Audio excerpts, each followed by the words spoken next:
অনেক হয়েছে আফ্রিদ। আজ আর তোমার না শোনার সুযোগ নেই।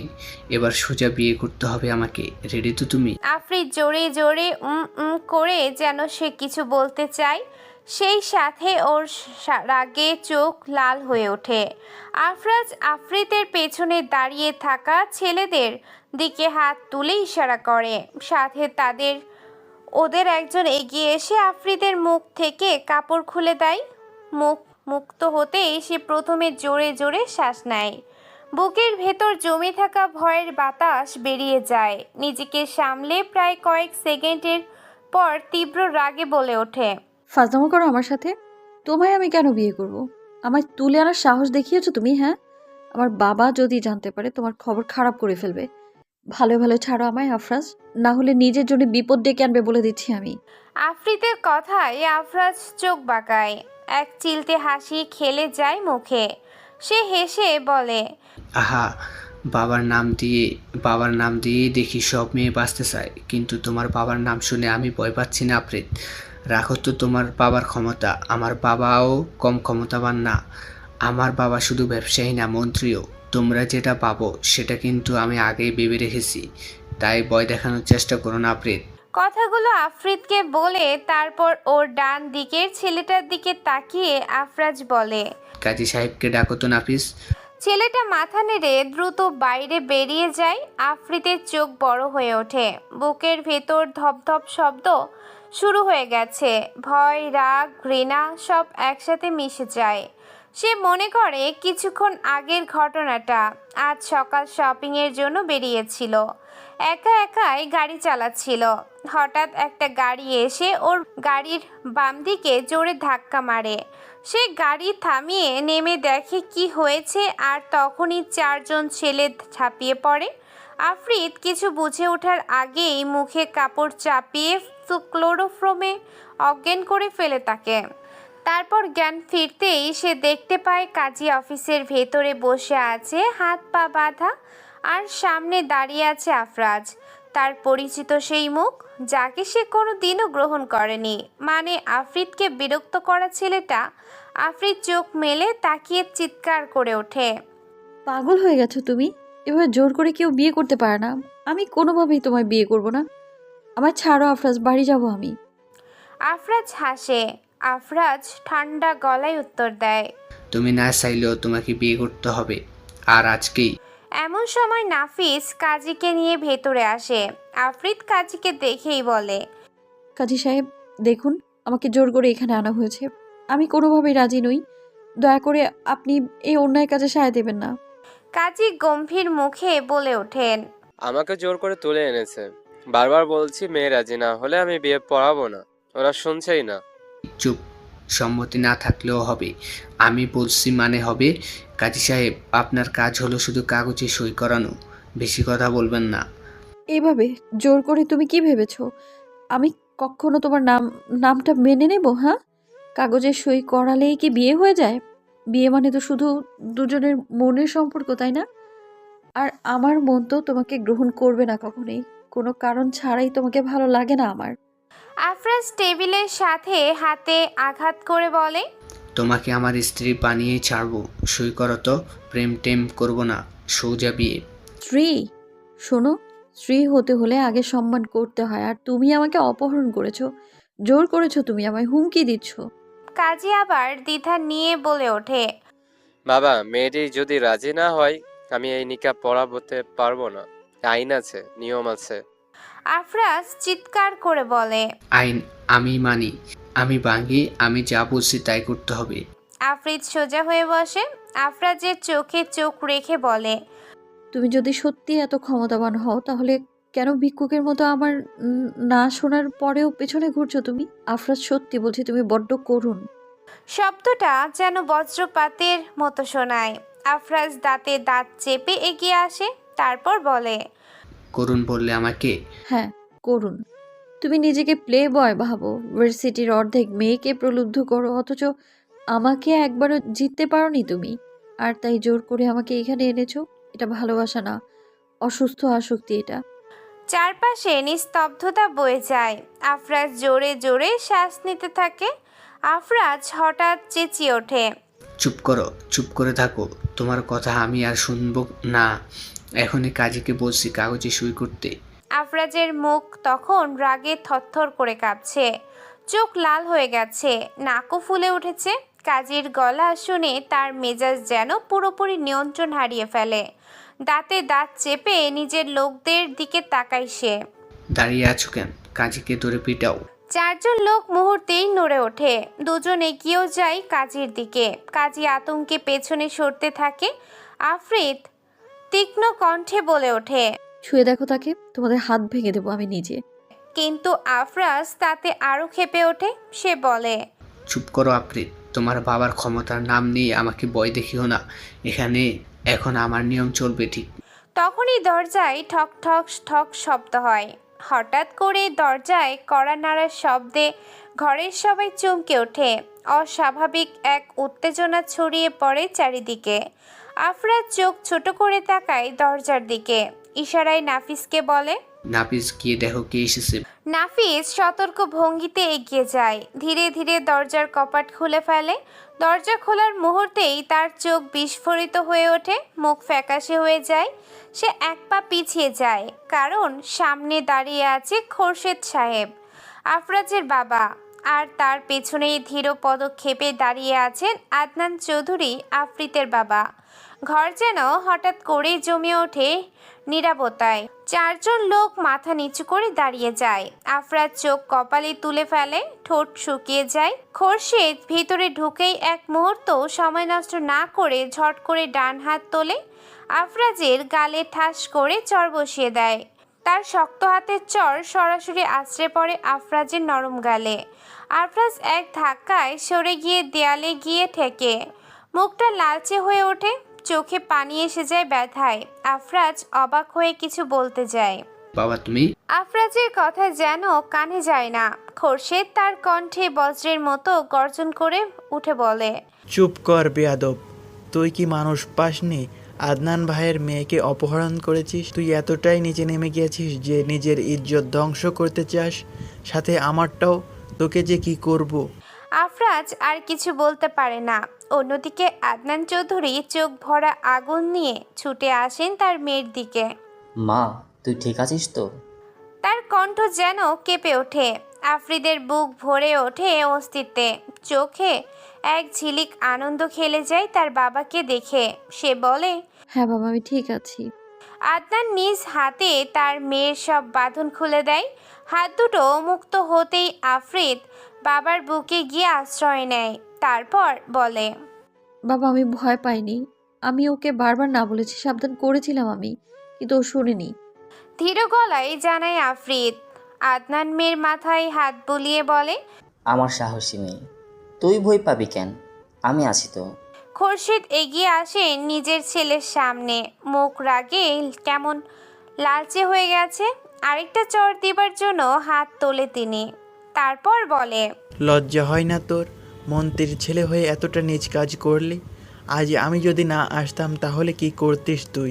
আদনান ভাইয়ের মতো ভদ্র মানুষের মেয়েকে তুলে আনলি। তোর যে কি হতো কে জানে। আফরাজ ঠোঁট কামড়ে চুপ করে থাকে, চোখে রাগ, কিন্তু বাবার সামনে একটাও কথা বের হয় না। আদনান শান্ত কিন্তু ধীর কণ্ঠে বলেন, খোরশেদ ভাই, আমি কখনো ভাবিনি আপনার ছেলেকে নিয়ে আমাকে একদিন এভাবে দাঁড়াতে হবে। ও যদি আমার মেয়েকে সত্যিই ভালোবাসতো তাহলে আমার কাছে এসে বলতো, কিন্তু অপহরণ, এ কাজ ক্ষমার অযোগ্য। খোরশেদ দীর্ঘশ্বাস ফেলে মাথা নিচু করে। আদনানকে বলে, ভাই আমি সত্যিই লজ্জিত। আমার ছেলের এই নোংরা কাজের জন্য আমি ক্ষমা চাইছি আপনার কাছে। আচ্ছা বাদ দেন, ছেলেকে নিয়ে যান। আমার মেয়ে যাকে চাইবে আমি তাকে এনে দেব, আর যাকে চাইবে না তার কাছে ঘেঁষতেও দেব না, জানেনই তো। খোরশেদ কথা বলতে পারে না, মন্ত্রী হয়েও চুপ হয়ে থাকে। আফ্রিদ তৎক্ষণাৎ বলে ওঠে, বাবা ও শুধু অপহরণই করেনি, কাজী সাহেবকে ধরে জোর করে নিকাহ পড়াতে চেয়েছিল। আদনানের চোখ আরো লাল হয়ে ওঠে রাগে। কি এত বড় কাজ? কাজী সাহেব তখন কেঁপে ওঠা গলায় বলেন, হ্যাঁ, আমাকে হুমকি দেওয়া হয়েছিল, কিন্তু আমি কিছু করিনি, কারণ মেয়ে স্পষ্ট করে না বলেছে। আদনান কাজীর দিকে তাকিয়ে সম্মান জানায়। ধন্যবাদ কাজী সাহেব। খোরশেদ আবার ছেলের দিকে তাকিয়ে গর্জে উঠে বলে, শোন, আজকের পর তোর এই বেয়াদবি আমি আর বরদাস্ত করব না। আমার মুখ কালো করে দিয়েছিস তুই। বাড়িতে চল, তোর খবর আছে। আফরাজ দাঁত চেপে বাবার দিকে তাকিয়ে থাকে, তারপর ফিসফিস করে বলে, বাবা, তুমি মন্ত্রী হয়ে একজন সাধারণ ব্যবসায়ীর কাছে সরি বললে? এটা তো তুমি নিজেকে অপমান করলে। খোরশেদের চোখ যেন রক্তে লাল হয়ে ওঠে। তিনি ছেলেকে ধমক দিয়ে বলেন, চুপ কর, তুই চুপ করে আমার সাথে চল। মন্ত্রী হওয়া মানেই এই নয় যে আমি অপরাধ ঢাকবো। তোর মতো নিজ ছেলের জন্য আমি আজ মাথা নিচু করেছি। তোর কোনো যোগ্যতা নেই আমার ছেলে হওয়ার। কথা বলে তিনি আফরাজকে জোর করে টেনে বাইরে নিয়ে যান। আর আফরাজ রাগে থরথর করলেও বাবার শক্তির সামনে মুখ খোলে না। ঘরের ভেতর আবার শান্ত নীরবতা নেমে আসে। আদনান মেয়েকে টেনে নেয়। চল মা, বাড়ি যাই, অনেক হয়েছে। বাইরে বের হয়ে গাড়ির দরজা খুলে দেন তিনি। আফরিদ ভেতরে বসে পড়ে।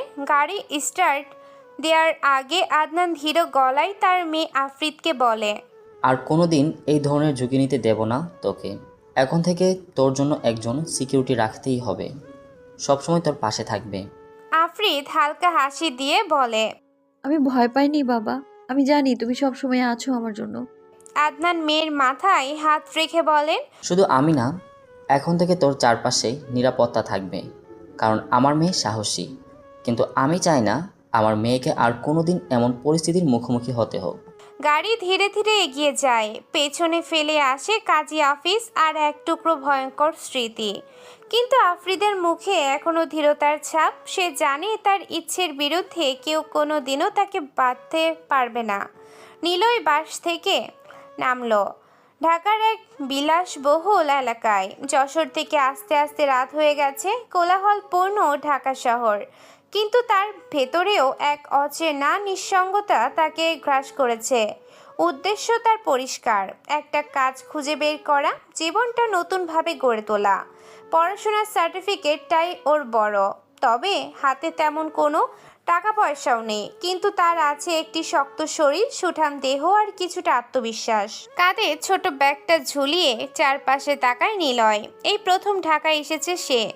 কোথায় যাবে, কোথায় থাকবে, কার কাছে সাহায্য চাইবে, কোনো কিছুই জানে না। ব্যস্ত রাস্তায় দাঁড়িয়ে থাকতে থাকতে হঠাৎ সে চলে আসে এক ওভারব্রিজের ওপর। নিচে যানবাহনের শব্দ, হর্ন, মানুষের ভিড়, সব মিলিয়ে যেন এক অস্থির পরিবেশ। ওভারব্রিজে দাঁড়িয়ে চারপাশে তাচ্ছিল নিলয়। হঠাৎ চোখে পড়ে এক দৃশ্য। ফুটপাতের এক কোণে ছোট্ট একটা ছেঁড়া কাপড় বিছানো। সেখানে বসে আছে এক মেয়ে, বয়স 6-7 বছরেরও বেশি নয়। নাম তার রাহি। রাহির কোলে বসে আছে ছোট্ট ভাই রামিন, বয়স 3-4 বছর হবে।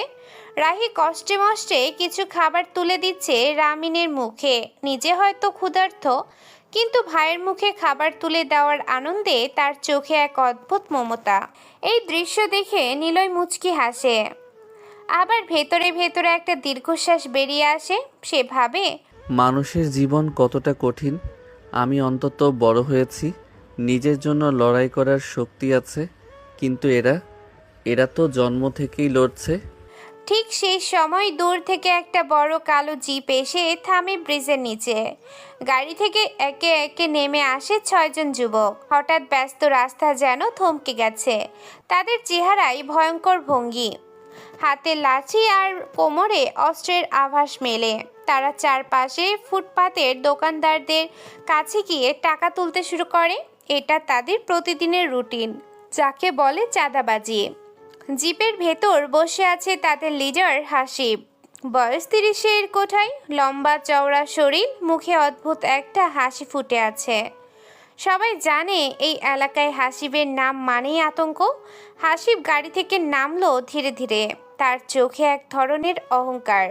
চারিদিকে তাকিয়ে সে বলে উঠল, এই যে যা আছে দে, সময় নষ্ট করিস না। তোদের রোজগার ব্যবসা আমার কারণে চলে, আমি না থাকলে তোরা একদিনও টিকে থাকতে পারবি না। দোকানদাররা ভয়ে কাঁপতে কাঁপতে টাকা এগিয়ে দিচ্ছে। কেউ সাহস করে কিছু বলতে পারছে না। কিন্তু তখনই হঠাৎ একটা ঘটনা ঘটে। ছোট্ট রাহি আর তার ভাই রামিন ওভারব্রিজের সিঁড়ির ধারে খেলছিল। হাসিবের লোকেরা দোকানদারদের ভয় দেখাতে গিয়ে বাড়ির রাহির কাছে থাকা একটা পলিথিন ব্যাগ লাথি মেরে ফেলে দেয়। ব্যাগে ছিল সামান্য শুকনো রুটি আর একটা বোতল পানি। সব ছড়িয়ে পড়ে মাটিতে। রাহি তৎক্ষণাৎ ঝুঁকে পড়ে খাবারগুলো কুড়িয়ে নিতে থাকে। তার ছোট্ট হাত কাঁপছে, চোখে পানি এসে গেছে। রামিন কাঁদতে শুরু করে। তারপর ওভারব্রিজের উপরে দাঁড়িয়ে নিলয় সবটা দেখছিল। শহরের ব্যস্ততম রাস্তার এক কোণে ফুটপাতে গা ঘেঁষে বসে আছে রাহি আর তার ছোট্ট ভাই রামিন। দিনের আলো বহু আগেই তার গন্তব্য খুঁজে নিয়েছে। চারদিকে ক্লান্ত মানুষের ভিড় জমেছে বেশ। পথচারীরা তাড়াহুড়ো করলেও এমন দৃশ্য দেখার চরম সুযোগ কেউ হাতছাড়া করবে না। কেউ ফিরছে কাজ শেষে ক্লান্ত শরীর টেনে, আবার কেউ বিনোদনের জন্য দাঁড়িয়ে পড়েছে সেখানে। এই ভিড়ের মাঝেই ওরা দুই ভাই বোন যেন অদৃশ্য কেউ খেয়ালই করছে না। রাহির হাতে ছিল একটা কাগজের ব্যাগ, ভেতরে সামান্য কিছু খিচুড়ি, পানির বোতল আর রুটি তো বহু আগেই নষ্ট করেছে হাসিব। দীর্ঘ 1.5 দিন উপোস করে থাকা ভাইটিকে খাওয়ানোর জন্য সে আজ সারা দিন হাতের চামড়া পুড়িয়ে কাজ করেছে, যা ছিল ইট ভাটার পাশে কাজ। নিজের ক্ষুধার কথা ভুলে গিয়ে কেবলই ভেবেছে রামিন খেতে পারবে তো। অবশেষে যখন তারা খাবারের সামনে বসলো, ঠিক সেই সময় অন্ধকারের মতো এসে হাজির হয়েছে হাসিব। হাসিব শহরের এক ভয়ঙ্কর নাম। টাকার দম্ভ, ক্ষমতার অহংকার আর মানুষের প্রতি চরম অবজ্ঞা মিলেমিশে ওকে বানিয়েছে নিষ্ঠুর দানব। মুখে ঝুলছে সিগারেট, চোখে লালচে আগুনের ছটা। রুটি কলার প্যাকেট নষ্টের পরেও হাসিবের ভেতরে যেন কোনো ভ্রুক্ষেপ নেই। তার পাশেই যে রাহি আর রামিন আছে তার কোনো খেয়ালই নেই। রাহি কাপা গলায় এগিয়ে গিয়ে সামনে দাঁড়িয়ে বলে উঠল, আমাদের খাবার নষ্ট করলেন কেন? জানেন আমি কত কষ্ট করে আমার ভাইয়ের জন্য খাবার কিনে এনেছি। আজকে 1.5 দিন পর আমরা খেতে বসেছিলাম, হাত পুড়িয়ে কাজ করেছি আমি। আপনি আমার খাবার এনে দেন। হাসিব নিস্পৃহ চোখে তাকালো সামনে দাঁড়ানো রাহির দিকে, যেন ওর কথার কোনো মূল্যই নেই। গালটা একটু ফাঁকা করে ঠোঁট থেকে সিগারেটের ধোঁয়া ছাড়লো। তারপর নিঃশব্দে দৃষ্টি করলো রামিনের দিকে। ছোট্ট কাগজের প্লেটে পড়ে থাকা খিচুড়ির শেষ অংশটা নিতে হাত বাড়িয়েছে বাচ্চাটা। হঠাৎ হাসিব এগিয়ে গিয়ে তার পা তুলে দিল সোজা খিচুড়ির ওপর। শুধু খাবারটাই নয়, চাপা পড়ে গেল রামিনের কচি আঙ্গুলগুলো। ছোট রামিন চিৎকার করে কাঁদতে লাগলো, ব্যথার সঙ্গে ভয় মিশে গেছে। এই চিৎকারে রাহির বুক ছিঁড়ে গেল। সে দৌড়ে এসে হাসিবের পায়ের ছোট্ট চিকন হাত দিয়ে বারবার চড় মারতে লাগলো আর বলতে থাকে, ছাড়েন আমার ভাইয়ের হাত, ও ব্যথা পাচ্ছে, ছাড়েন। হাসিব পায়ের এক ধাক্কায় রাহিকে দূরে ছিটকে ফেলে দিল।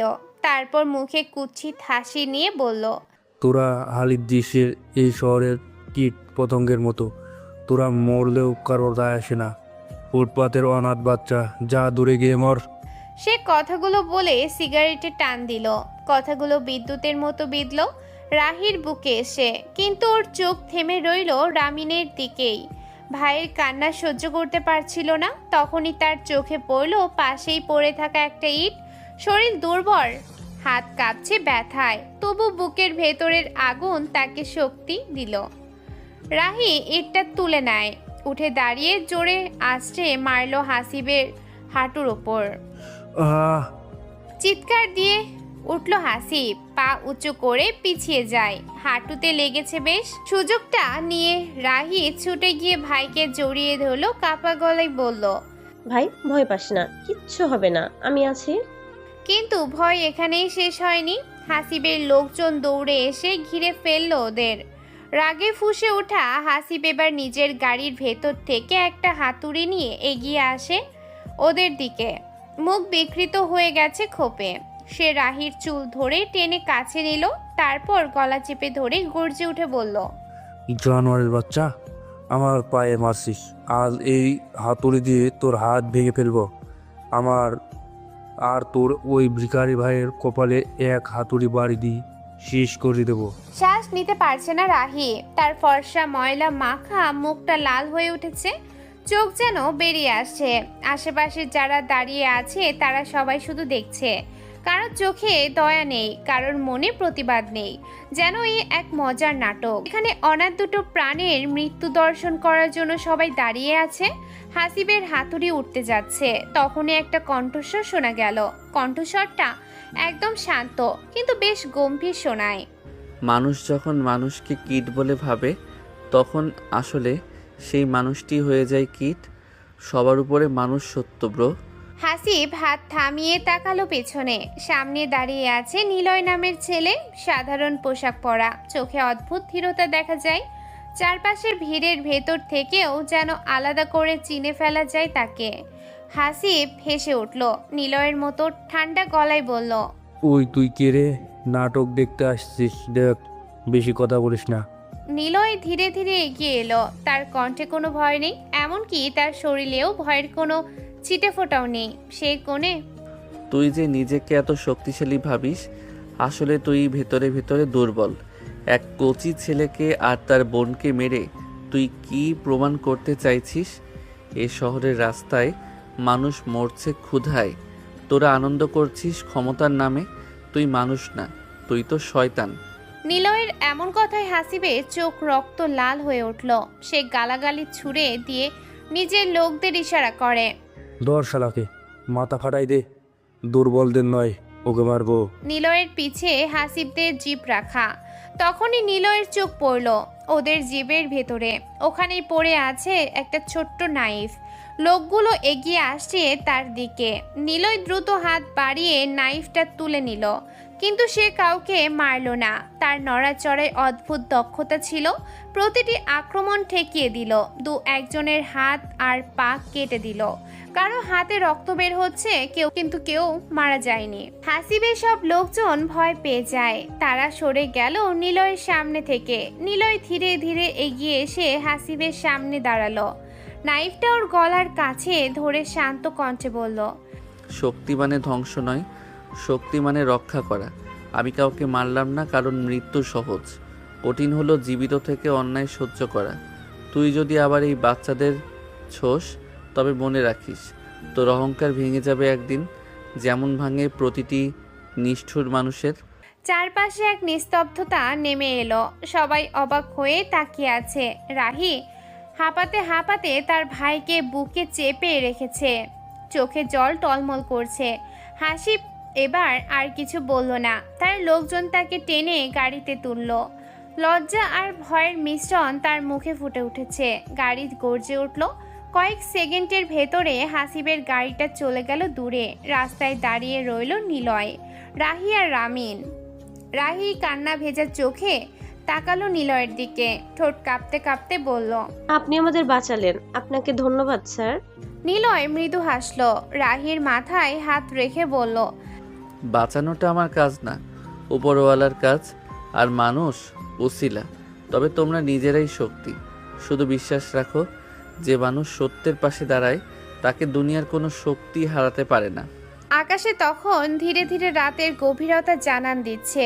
শহরের আলোগুলো বিশাল আলো দিচ্ছে, কিন্তু সেই আলোয়ও সবচেয়ে উজ্জ্বল হয়ে রইল নিলয়ের মানবতার আলো, যা ফুটপাতের অনাথ বাচ্চাদের মনে আশার প্রদীপ জ্বালিয়ে দিয়েছে। রাত নেমেছে শহরের বুকে। দিনভর কোলাহলের পর মানুষজন ধীরে ধীরে হারিয়ে যাচ্ছে নিজেদের গন্তব্যে। কেউ ফিরছে পরিবারের কাছে, কেউ যাচ্ছে ক্লান্ত শরীর টেনে ভাঙাচোরা বাসায়। রাস্তায় ট্রাফিকের শব্দ কমে এসেছে, দোকানের ঝাঁপ পড়েছে একে একে। চারপাশে বাতির আলো ফুটছে, কিন্তু সেই আলোর ভেতরে যেন লুকিয়ে আছে অজানা অন্ধকার। নিলয় একা হয়ে গেছে। রাহি আর রামিন চলে গেছে। কোথায় গেছে তা নিলয়ের জানা নেই। হয়তো কোনো অচেনা গলিতে আশ্রয় খুঁজছে, হয়তো অন্য কোনো ফুটপাতে নিজেদের নতুন গন্তব্য বানাবে। নিলয় তাদের যেতে দেখেছে, কিন্তু থামায়নি। তার চোখে কোনো শূন্যতা নেই, আবার কোনো অদ্ভুত আশ্বাসও আছে। যেন সে জানে জীবন এক জায়গায় থেমে থাকে না। ওভারব্রিজের ওপরে ওঠে এলো নিলয়। ব্রিজের রেলিংয়ের পাশে বসে পড়ল। নিচে তাকালে দেখা যায় গাড়ির লাইটগুলো চলাফেরা করছে যেন নদীর স্রোতের মতো। মানুষের ভিড় একে একে মিলিয়ে যাচ্ছে। নিলয় চুপচাপ বসে থাকে, যেন নিজের ভেতরে ডুবে গেছে। কিন্তু একজন মানুষ যায়নি, সে দূর থেকেই দেখছিল সবকিছু। মানুষের ভিড়ের আড়ালে লুকিয়ে চোখ মেলেছিল প্রতিটি ঘটনার দিকে। সে অপেক্ষা করছিল ভিড় কমুক, শহরের কোলাহল নিভুক, তারপরেই এগিয়ে এলো সে নিলয়ের দিকে। লোকটার নাম আদনান। আদনানকে দেখলে মনে হয় বয়স 40-এর কোঠায়। চেহারায় তীক্ষ্ণ দৃষ্টি, গভীরতা আর এক অদ্ভুত দৃঢ়তা। চোখ যেন মানুষ চেনার এক অদ্ভুত ক্ষমতা রাখে, যেন কারো গায়ের গন্ধ শুকেই বলে দিতে পারে সে কে, কেমন তার ভেতরটা। আদনান ধীরে ধীরে নিলয়ের দিকে এগিয়ে এলো। নিলয় তখনও বসে আছে রেলিংয়ের পাশে। হাওয়া কেমন যেন শীতল হয়ে উঠেছে, আর ভাঙাচোরা শহরের শব্দ যেন অনেক দূরে মিলিয়ে গেছে। আদনান থেমে দাঁড়ালো নিলয়ের সামনে, তারপর শান্ত কণ্ঠে বলল, তুমি জানো আজ তুমি যা করলে তা সাধারণ কোনো কাজ নয়। নিলয় চোখ তুলল না, শুধু নিঃশব্দে শুনল আদনানের কথা। আদনান ধীরে বসে পড়ল নিলয়ের পাশে। রেলিংয়ের সাথে হেলান দিল সে। চোখ দুটো সামনে, ঢাকা সিটি দেখতে থাকে। তারপর নীরবতা কাটিয়ে আদনান বলে, মানুষ সবসময় ভয়ে বাঁচে, ভয় পায় ক্ষমতাকে, ভয় পায় অন্যায়ের কাছে দৌড়াতে, কিন্তু তুমি ভয়ের উপরে গিয়ে দাঁড়ালে। এ শহরে খুব কম মানুষ আছে যারা চোখে চোখ রেখে অন্যায়ের বিরোধিতা করতে পারে। কিছুক্ষণ চুপচাপ থেকে নিলয় উত্তর দিল, ভয় আছে আমারও, তবে ভয়কে যদি মানুষ বড় করে তোলে তবে মানুষ বাঁচে কিভাবে? আদনান মাথা নাড়ল, ঠোঁটে অল্প হাসি ফুটে ওঠে, যেন বহুদিন পর নিজের অস্তিত্ব কারোর ভেতরে খুঁজে পেয়েছে। সে বলে, ভয় থাকাটাই স্বাভাবিক, কিন্তু ভয়কে জয় করাটাই মানুষের আসল শক্তি। দেখো, আমরা সবাই বাঁচার জন্য বেঁচে থাকি, কিন্তু বাঁচার মানেটা আলাদা। কেউ বাঁচে পেট ভরে খাবার খাওয়ার জন্য, কেউ বাঁচে টাকা জমিয়ে রাখার জন্য, আবার কেউ বাঁচে কেবল নিজের স্বার্থ রক্ষার জন্য। কিন্তু সত্যিকারের বাঁচা হলো তখন যখন তুমি অন্যের জন্য দাঁড়াও, অন্যকে বাঁচাও। নিলয় প্রথমবার তাকালো তার দিকে, চোখে অদ্ভুত গভীরতা আছে লোকটার। নিলয় সরাসরি বলে, আমার মনে হয় আমি অন্যকে বাঁচাই। আজ তুমি বাঁচিয়েছো, হয়তো কালো কেউ তোমার পাশে চাইবে। তবে মনে রেখো, বাঁচানো আর বাঁচতে শেখানো দুটো আলাদা জিনিস। নিলয় চুপচাপ মাথা নিচু করলো। তার মনে পড়লো রাহি আর রামিনের মুখ। ক্ষুধার্ত তারা, শুধু বেঁচে থাকার তীব্র চেষ্টা। ওরা যেন জীবনের প্রতীক হয়ে রইল নিলয়ের চোখে। আদনান এবার ধীরে ধীরে আসল প্রসঙ্গে এলো। শহরে নতুন মনে হচ্ছে তোমাকে, না হলে হাসিবদের এভাবে মারতে না। নিলয় হালকা গলায় বলল, নতুন। নাম কি? কোথা থেকে এসেছো? নিলয়, যশোর থেকে এসেছি। আদনান মাথা নেড়ে একটু সময় নিল। আকাশ আবার প্রশ্ন করলো, ঢাকাতে কোথায় থাকবে? আপাতত কোথায় থাকবো জানি না, জায়গাটা ভালো লেগেছে তাই বসে আছি। যাবার মতো নির্দিষ্ট জায়গা নেই। নিলয়ের কণ্ঠে ছিল অদ্ভুত নির্লিপ্ততা, যেন ঘর হারা মানুষের শান্তিতে থাকতে পারে যদি তার অন্তরে শান্ত থাকে। আদনান এবার একটু হেসে বলল, চলো, যাবে আমার বাড়িতে। নিলয় অবাক হলো, ভ্রু কুঁচকে তাকালো। কেন? এমনি এমনি না, তোমাকে একটা কাজ দেব। কাজ? হ্যাঁ, বডিগার্ড হতে হবে। নিলয়ের চোখে বিস্ময় ফুটল। সে প্রশ্ন করে, আমি কেন? আদনান গভীর দৃষ্টিতে তাকালো নিলয়ের দিকে, যেন চোখ দিয়ে বাধা ভেদ করে ফেলতে চাইছে। কারণ তোমার ভিতরে আছে সাহস, আছে সততা, আছে প্রতিবাদ করার ইচ্ছে, আর তাই তুমি মন্ত্রীর লোকদেরও ভয়ে পিছু হাঁটুনি। এমন একজনকেই আমার দরকার। আমার নামটা বলি, আদনান চৌধুরী, এপি গ্রুপের মালিক। নিলয় কপাল কুঁচকে জিজ্ঞেস করলো আদনানকে, বডিগার্ড কি আপনার জন্য? আদনান কিছুক্ষণের জন্য থেমে গেল। তার চোখে এক দুশ্চিন্তার ছায়া নেমে এলো, ভাবনার রেখা ফুটে উঠল কপালে। তারপর ধীরে গম্ভীর কণ্ঠে বলল, আমার মেয়ে আফ্রিতের জন্য। কোনো মেয়ের নাম শুনে নিলয় যেন এক মুহূর্ত স্তব্ধ হয়ে গেল। মেয়ের নাম উচ্চারণে আদনানের চোখে যে আবেগ দেখা গেল, তাতে বোঝা গেল আফ্রিদি তার জীবনের সবচেয়ে মূল্যবান মানুষ। নিলয় কিছুটা অবাক হয়ে জিজ্ঞেস করলো, আমার মতো সম্পূর্ণ নতুন একজনকে যাকে চেনেন না তাকে মেয়ের বডিগার্ড বানাবেন? আদনান মুচকি হেসে ফেলল, তারপর বলে, মানুষকে চিনতে আমার বছরের পর বছর সময় লাগে না। আমি চোখে তাকিয়েই বুঝতে পারি, আর তোমাকে দেখেই বুঝেছি তুমি আলাদা। তুমি লোভে পড়বে না, ভয়েও পিছু হটবে না। নিলয় তখনও দ্বিধায়, তার ভেতরের অস্থিরতা যেন বাইরে বেরিয়ে আসতে চাইছে। কিন্তু এবার আপনি যদি ভুল হন? আদনান নিঃশব্দে কিছুক্ষণ তাকিয়ে থাকলো রাতের আকাশের দিকে, তারপর শান্ত গলায় বলল, ভুল হওয়াটা মানুষের স্বাভাবিক বৈশিষ্ট্য, কিন্তু আমি যদি তোমাকে সুযোগ না দিই তবে হয়তো আমার মেয়েই বিপদে পড়বে। আমি চাই না ও আর একা থাকুক। ও অবধি বডিগার্ড খুঁজেছি, কিন্তু তাদেরকে আমার নয়তো আমার মেয়ের পছন্দ হয়নি। তুমি যদিও রাজি হও তবে শুধু বডিগার্ড না, ওর পাশে একজন সৎ মানুষ থাকবে।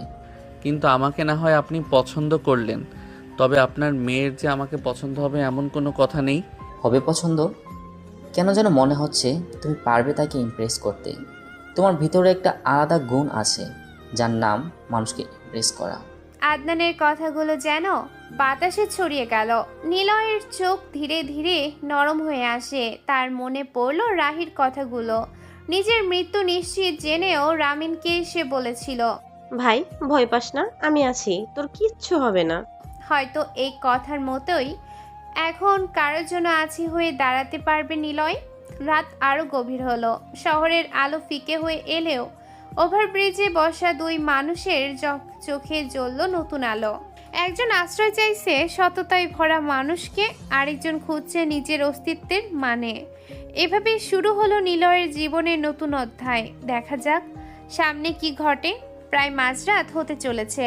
এই সময়টা পুরো শহর যেন ধীরে ধীরে ঘুমিয়ে পড়েছে।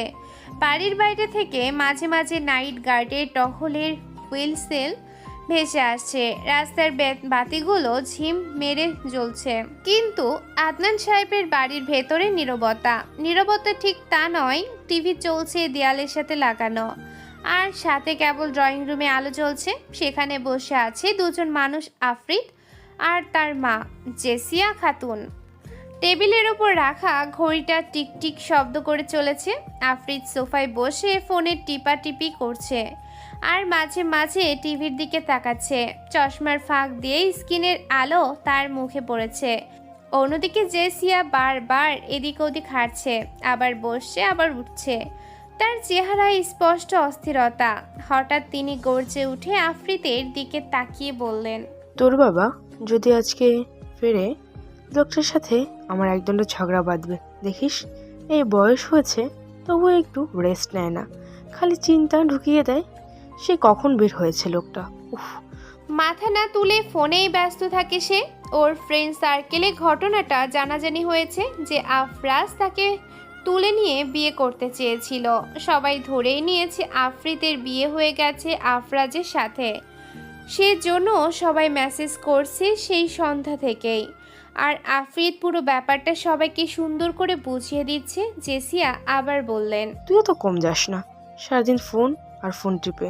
তারপর কি হলো, কিটা ভুলি তো ভার্সিটির ছেলের কাছে মানুষকে না জানিয়ে কোথায় কোথায় ঘুরিস, খালি টেনশনে রাখিস আমাকে। মাঝে মাঝে মন চায় বাবা মেয়েকে কান ধরে দাঁড় করিয়ে রাখি। আফরিদ এবার ফোনটা নামিয়ে মুখ তুলে তাকালো তার মায়ের দিকে। মুখে একরকম দুষ্ট হাসি ওর। সে বলে, তুমি আবার শুরু করলে? এত বকতে কিভাবে পারো বলো তো? শুরু করলাম মানে? আমি কি মিথ্যা বলছি নাকি?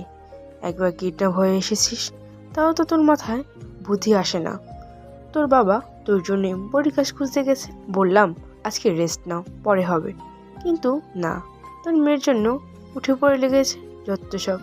যেই না একটা মেয়ে, তার আবার বডি গার্ড। মা, ওই কিডন্যাপও তো আসলে ঠিক কিডন্যাপ না, শুধু ভুল বোঝাবুঝি ছিল। তার উপর আমার তো কোনো দোষ ছিল না, বেটা জোর করে নিয়ে গেছে। আমি কি করলাম? বিয়েটি তো আর হয়নি। বিয়েটা হয়ে গেলেই ভালো হতো, তোর জন্য চিন্তা থাকতো না। ফাজিল মেয়ে, এই যে বলো না, কিছুই করলাম না, অথচ বকা খাই কেবল। তুই কখনো দোষ হয় নাকি? সবসময় তো তুই সাধু, দোষ তো আমার। তোদেরকে নিয়ে চিন্তা করাটাই আমার দোষ। আফরিদ আর চোখে তাকায় তার মায়ের দিকে। কিছু সময় চুপ থাকে, তারপর আফরিদ মুখ বাঁকিয়ে বলল, হ্যাঁ তাই তো, আমি সাধুই, আমি কিছুই করি না। এই উত্তর শুনে জেসিয়া চটপট এগিয়ে এসে আফরিদের মাথায় হালকা চাপড় দিল। আফরিদ তার ঠোঁট দুটো একটু লম্বা করে কপাল কুঁচকে বলে, শয়তান সাধু, তোর বাবার জন্য আমি এখানে দুশ্চিন্তায় মরছি, আর তুই বসে বসে নাটক করছিস। থাপ্পড় লাগাবো। তোর বাবা ফোনটা পিক করছে না, রাত 3টা বাজে চলেছে।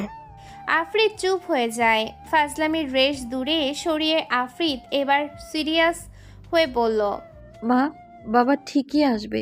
দেরি হচ্ছে বলে টেনশন করো না। ওরকম লোক একজন হয়তো বিজনেসের কাজে বিজি। বাবার কিছু হয় নাকি, চিন্তা নেই। জেসিয়া দীর্ঘশ্বাস ছাড়ে। সোফাতে এসে বসলেন তিনি, তারপর বলে, তোর বাবার বয়স হচ্ছে, তাও বোঝে না, খালি ঝামেলা খুঁজে বেড়ায়। আমি কখনো শান্তিতে থাকতে পারবো না। মা জানো তো, বাবা আসলে হিরো। হিরোরা দেরি করেই আসে, সিনেমায় যেমন করে। জেসিয়া কপাল চাপড়ায়। মেয়ে আর স্বামীর জন্য তার হয়েছে মহাচিন্তা। তিনি বলেন, বাহ, সিনেমার হিরো। এই হিরো যদি একদিন না ফেরে তখন তুই কাঁদবি, বুঝবি। তখন এইসব ডায়লগ মনে থাকবে না। মেজাজ খারাপ করিস না তো। তখন হয়তো আমিও সিনেমার নায়িকাদের মতো কাঁদবো। ও নো, আমার হিরো। মায়ের দিকে তাকিয়ে নাটকীয় ভঙ্গি করে হাত নাড়ল।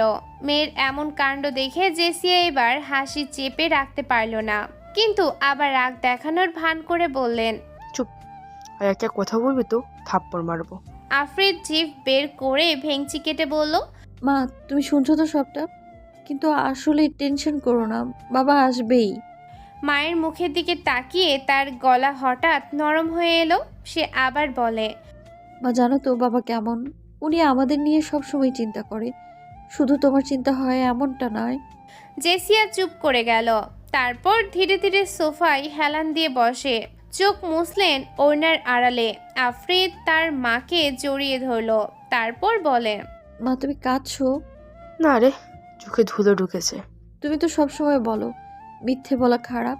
দুজনেই হেসে ফেলল এবার। কিছুক্ষণ তারা চুপচাপ বসলো। রাত আরো গভীর হয়। ঘড়ির কাঁটা প্রায় 3টা পার হয়ে 3:30 ছুঁই ছুঁই করছে। হঠাৎ টিং টং করে ডোর বেলের শব্দে নীরবতা ভেঙে গেল। আফরিদ এক লাফে উঠে দাঁড়ালো, মুখে খুশির ঝলক। ও সে তার মাকে বলে, দেখো মা, বাবা এসে গেছে। আমি বলেছিলাম না চলে আসবে বাবা। সে দৌড়ে গেল দরজার দিকে। মা পেছন থেকে চিৎকার করে বলে, ধীরে, সাবধানে খোল। আগে দেখ কে এসেছে, কি হলো দিকে তাকিয়ে। কিন্তু আফরিদ আর শুনল না। তার ঠোঁটের কোণে তখন শুধু একটাই শব্দ, বাবা। দরজার দিকে হাত বাড়ালো সে। আফরিদ দরজা খুলতেই দেখতে পেল তার বাবা আদনান সাহেব দাঁড়িয়ে আছেন। স্যুটের উপর ধুলো, কপালে হালকা ঘাম জমে আছে, চোখে মুখে ক্লান্তি। তবুও তাকে দেখেই আফরিদের বুক ভরে গেল আনন্দে। আদনান সাহেব তার মেয়েকে দেখে হেসে বলে উঠল, এখনো ঘুমাওনি তুমি? এসেছো তুমি? আর মা কি ঘুমোতে দিয়েছে? তোমার জন্য মা কিছু না খেয়ে বসে আছে, আমাকে কোম্পানি দেয়া লেগেছে। চলো ভিতরে চলো, অনেক রাত হয়েছে। মা আজকে খুব বকবে তোমায়। আদনান সাহেব ক্লান্ত মুখে হলেও মুচকি হাসলেন। বাইরে তিনি যতটা কড়া চতুর তীক্ষ্ণ, ঘরে ঢুকলেই যেন একেবারেই অন্য মানুষ হয়ে যান। আফরিদ জানে তার বাবা বাইরে রাজনীতি, ব্যবসা, ক্ষমতা সব সামলান, কিন্তু ঘরে ঢুকলেই তিনি যেন রোমান্টিক কোনো কবি হয়ে যান মায়ের সামনে। আফরিদ বাবার হাত ধরে টানতে লাগলো। কি হলো, ভেতরে আসো। আদনান একটু থামে, ঠোঁটে আবার সেই রহস্যময় হাসি, বলেন, দাঁড়া, আমার সাথে আরেকজন আছে। আফরিদ ব্রু কুচকে তাকালো, তারপর বলল, হ্যাঁ, কে সে? আদনান ঠান্ডা গলায় ডাক দিলেন। নিলয়। বাড়ির বারান্দার এক পাশে বিশাল পিলারের আড়ালে দাঁড়িয়ে থাকা একটা ছায়ামূর্তি নড়ল। ধীরে ধীরে সামনে এগিয়ে এলো ছেলেটা। কাঁধে একটি কালো রঙের ব্যাগ ঝুলছে। ছেলেটা এসে দাঁড়ালো আদনান সাহেবের পাশে। ঠিক তখনই ভেতর থেকে বেরিয়ে এলো জেসিয়া খাতুন। তার কণ্ঠ সবসময় যেমন খটখটে তেমন ভাবেই শুরু হলো, কি হলো রে, বাবা মেয়ে দরজায় দাঁড়িয়ে গল্প করছো নাকি দুইজন? কিন্তু বাক্য মাঝপথেই থেমে গেল, কারণ ওনার চোখে পড়ে অপরিচিত সেই লম্বা ছেলেটাকে। সঙ্গে সঙ্গে কপালে ভাঁজ ফেলে প্রশ্ন চড়ে দিল, এ কি, তুমি তো একা আসোনি, সাথে কাকে এনেছো? কে এসে? ওর নাম নিলয়। ছেলেটা অনেক ভালো, সৎ, সাহসী, আর আমার মতো কিছুটা জেদি।